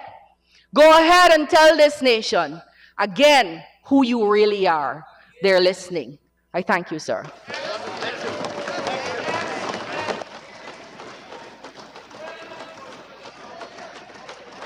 Thank you, Honorable Minister. And now for the Honorable Member, Mr. Hemraj Rajkumar, former Minister of Tourism. Thank you, Mr. Speaker. Mr. Speaker, Budget 2025, under the theme, A Secure, Prosperous and Sustainable Guyana, was presented to this Honorable House on the 17th of January 2025 by the Honorable Dr. Ashni Singh, Senior Minister in the Office of the President with responsibility for finance and public service. Mr. Speaker, it is no surprise that this year's budget is the largest in our country's history. The trend has always been that the current budget always exceeds that of the previous year. This 2025 budget, totaling $1.382 trillion, is 20.6% larger than budget 2024 and will be funded by revenue collected from taxes, sale of carbon credits, withdrawal from the Natural Resource Fund, and borrowing. Budget 25, like previous budgets, under this government, again places much more emphasis on public infrastructural development, while the elderly, poor, and vulnerable are given next to nothing. Mr. Speaker, we all expect that Budget 2025 would be larger than Budget 2024. The ordinary Guyanese expected that after 4 years in the fastest growing economy in the world, and in a country receiving billions of US dollars in oil revenue, government would have provided much more for them. Mr. Speaker, 2025 budget has been described as disappointing, confusing, and misleading. There is no doubt, Mr. Speaker, that since 2020, the average Guyanese person has been struggling with the high cost of living. The ordinary man is finding it difficult to make ends meet. The high cost of food, transportation, and other necessities have been taking a heavy toll on the ordinary citizens. Government is well aware of this. It's an embarrassment in a country with the fastest growing economy, with the billions received from oil sector, or poor and vulnerable again handed pittance by this PPC government. Mr. Speaker, the Honorable Minister informed this House that in 2022 and 2023, government had allocated $5 billion to address the cost of living concerns, which was increased to $7 billion in 2024, and now in 2025, $9 billion. He explained that the money would be used to ease cost of living pressure, basic cost of living pressure in 2025, based on consultation with stakeholders. The question is, Mr. Speaker, how would the money be used to ease cost of living pressure? We do not know how many persons benefit in 22, 23, and 2024. It seems that there is no accountability, Mr. Speaker, of this money. Mr. Speaker, it seems that government must have foreseen that the increase in cost of living would be much higher in 2025 than in 2024. And the reason for the increase in the $9 billion, Mr. Speaker, the PPP government has $9 billion to spend as they please. An avenue for funding support for the government in this year's election. Mr. Speaker, the Honorable Minister in his budget presentation boasted that this government was able to double old age pension in 5 years to $41,000 and increase public assistance to $22,000 per month. He compared this with the APNO AFC coalition provision of $20,500 for old age and $9,000 for public assistance when we left office. Well, we will recall, Mr. Speaker, that things were not as expensive as they are now. And of course, we didn't have the abundance of oil revenue as this government now has. Mr. Speaker, 2019 budget was $300.7 billion. Today, 2025 budget surpassed $1.3 trillion, backed by billions of dollars from oil revenue. Yet this government could only increase old age pension by $5,000 and public assistance by $3,000 per month. This marginal increase cannot and will not make a significant impact on the lives of the elderly and the less fortunate in these times of continued high cost of living. Mr. Speaker, our dollar had greater purchasing power in 2020 than when we left office than it has today. The elderly and the unfortunate are disappointed with these measures announced by the Honorable Minister. Mr. Speaker, the Honorable Minister announced that income tax threshold increased to $130,000 per month. This is a welcome measure. He also informed that one parent will be allowed a non-taxable $10,000 for each child per month. These measures, Mr. Speaker, are aimed to further increase disposable income for our citizens. But how many persons will benefit from these measures? Mr. Speaker, in order to benefit from the increase in the tax threshold, one has to be receiving exceed of $130,000 per month. There are thousands of workers who will not benefit from this, since their salaries are below $100,000 and below, please, Your Honor. A parent of 2 children must receive a salary of at least $150,000 per month before his or her disposable income can be increased by $20,000. Mr. Speaker, the thousands of persons in the lower end of the salary scale will not benefit from these measures. Mr. Speaker, in order to combat the increase of cost of living foreseen in 2025, government is telling our citizens at the lower end of the salary scale that they have to work overtime and have a second job so that they can make ends meet. The first $50,000 from overtime and the first $50,000 from the second job will not be taxed.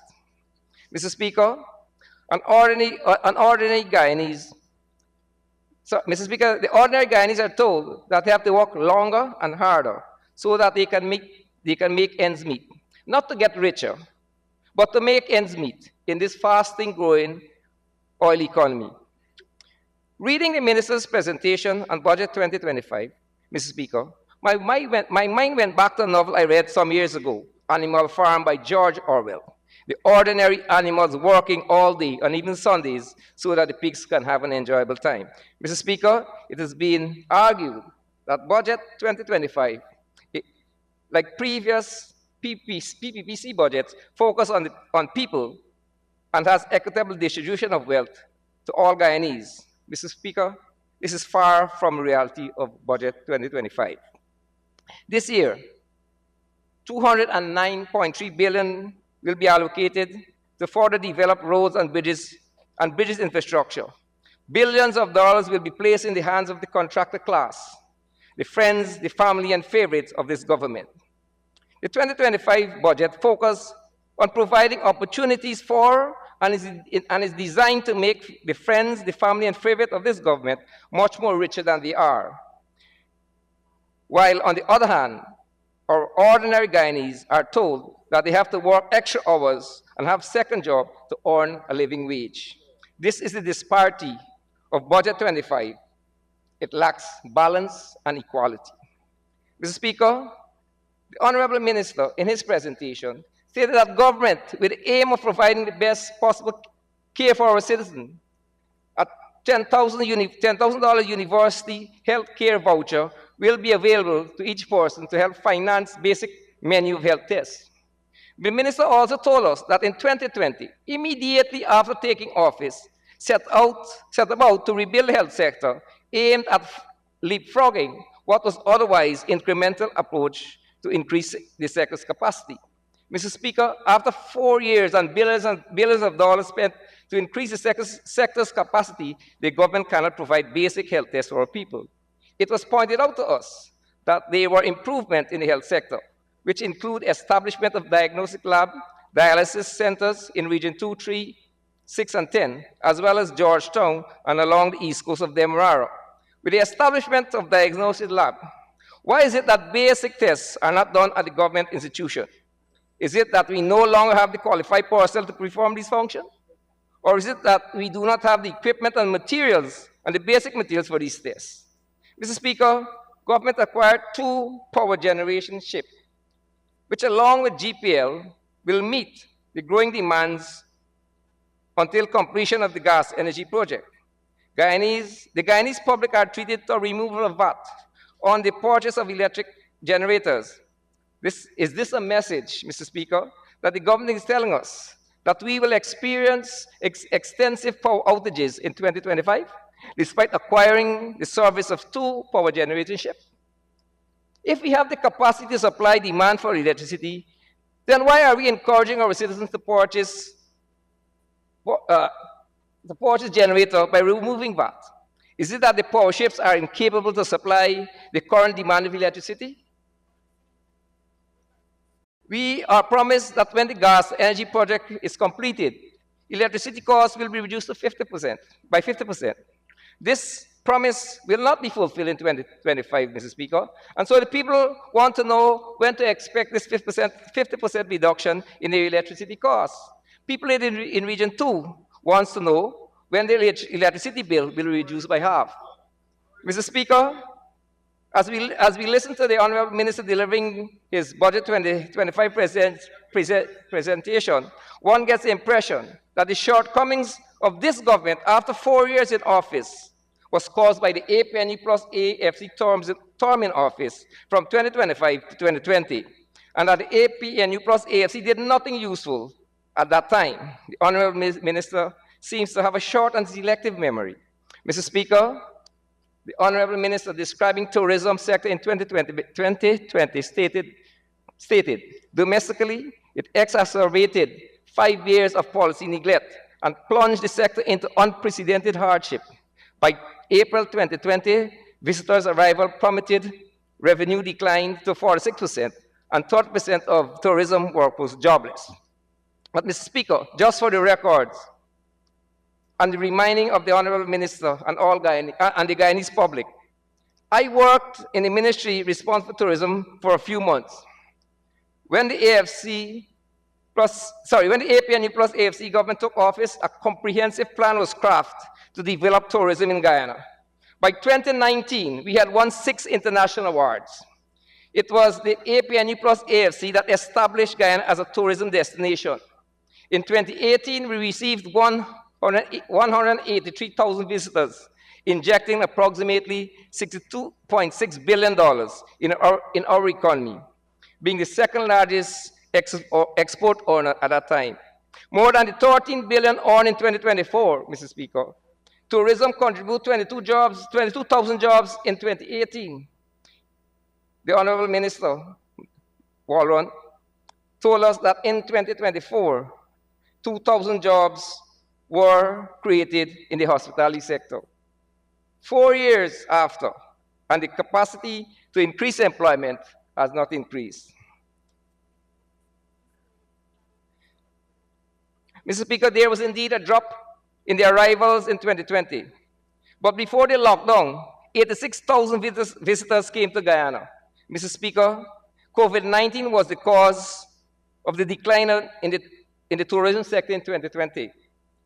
No one can doubt, Mr. Speaker, that tourism under the APNE plus AFC was on an upward trajectory. We had developed a comprehensive plan for tourism sector, which included establishment and development of sports and agritourism along with the Hospitality Institute. We must not forget that, Mr. Speaker. Mr. Speaker, we have been accused of neglecting Gaisuku. We must not forget that the APNU plus AFC during its term of office would have injected over $32 billion to Gaisuku in an attempt to make it viable. We in Region 2 will not forget the construction and the commission of the 5.4 megawatts power plant at Anregina by the APNU plus AFC government. We still enjoy the Supanam waterfront, which was built by the coalition government at the cost of approximately $144 million. We cannot forget the Golden Beach Boulevard in the town of Bartica, built by the APNU plus AFC government in promoting tourism and local leisure. Mr. Speaker, the modern Moruca Bridge was built in the Moruca sub-region, was built by the APNE plus AFC at the request of the resident there. We must not forget that too, Mr. Speaker. Mr. Speaker, the Honorable Vincent Henry will remind us that in the town of Letem got an asphalted road built by the APNU plus AFC. This too we should not forget, Mr. Speaker. The Guyanese citizen will recall that APNU plus AFC government had promised and delivered on the promise of reduction of VAT and the removal of VAT on food and other essential items. Mr. Speaker, the APNU plus AFC reduced the 16% VAT that this PPP government placed on the people of Guyana, and we reduce it to 14%, bringing relief to all our citizens. We also remove VAT on food and other essential items. The reduction of VAT was a result of the request of the Guyanese people. We must not forget that as well, Mr. Speaker. Mr. Speaker, the Honorable Minister, Dr. Singh, should have considered reducing VAT to at least 12% in an effort to ease cost of living pressure faced by our people today. This is a measure that would have benefited all our citizens.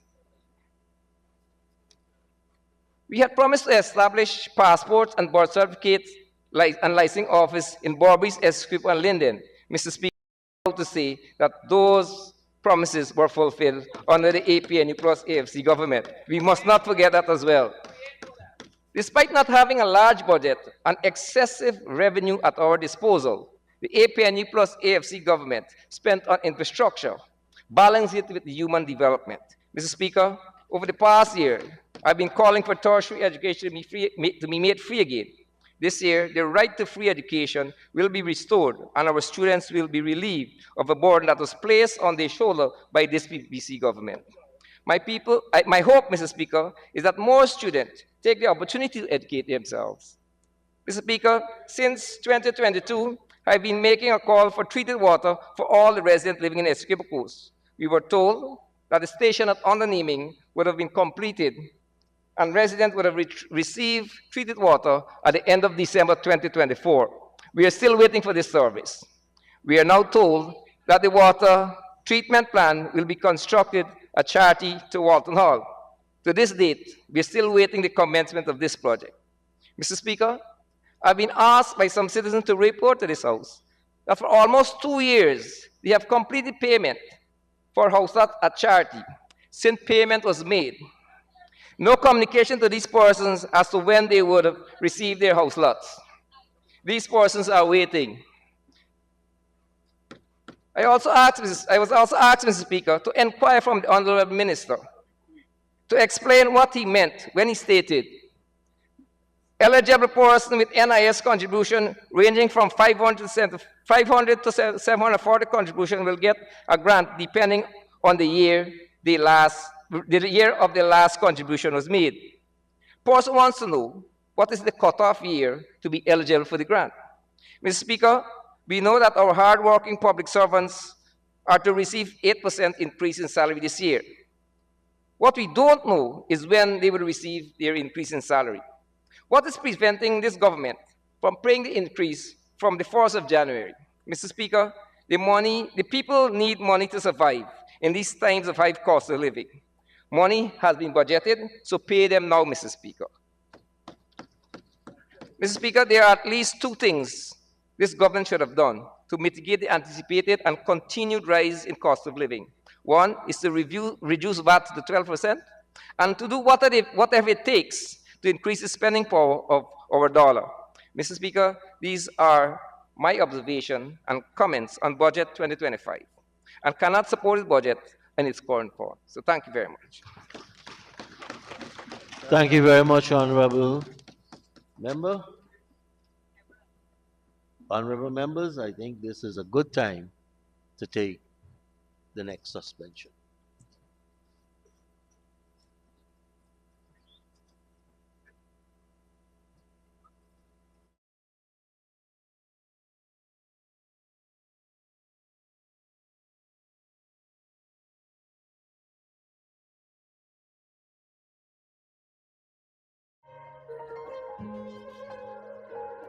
We are a peaceful people, struggle is we struggle, and we don't look for trouble, just ask around. But when outside faces from foreign places talk about taking over, we ain't backing down. We ain't giving up no mountains, we ain't giving up no tree, we ain't giving up no river that belongs to we. Not one blue sake, not one rice grain, not one karage, not a blade of grass. This land is all I know. We gonna make it somehow. We will bend like a bow and never break. Our fathers came here and they lived and died here, and we ain't moving nowhere. Make no mistake, 'cause we ain't giving up no mountain, we ain't giving up no tree, we ain't giving up no river that belongs to we. Not one blue sake, not one rice grain, not one karage, not a blade of grass. We love the open country.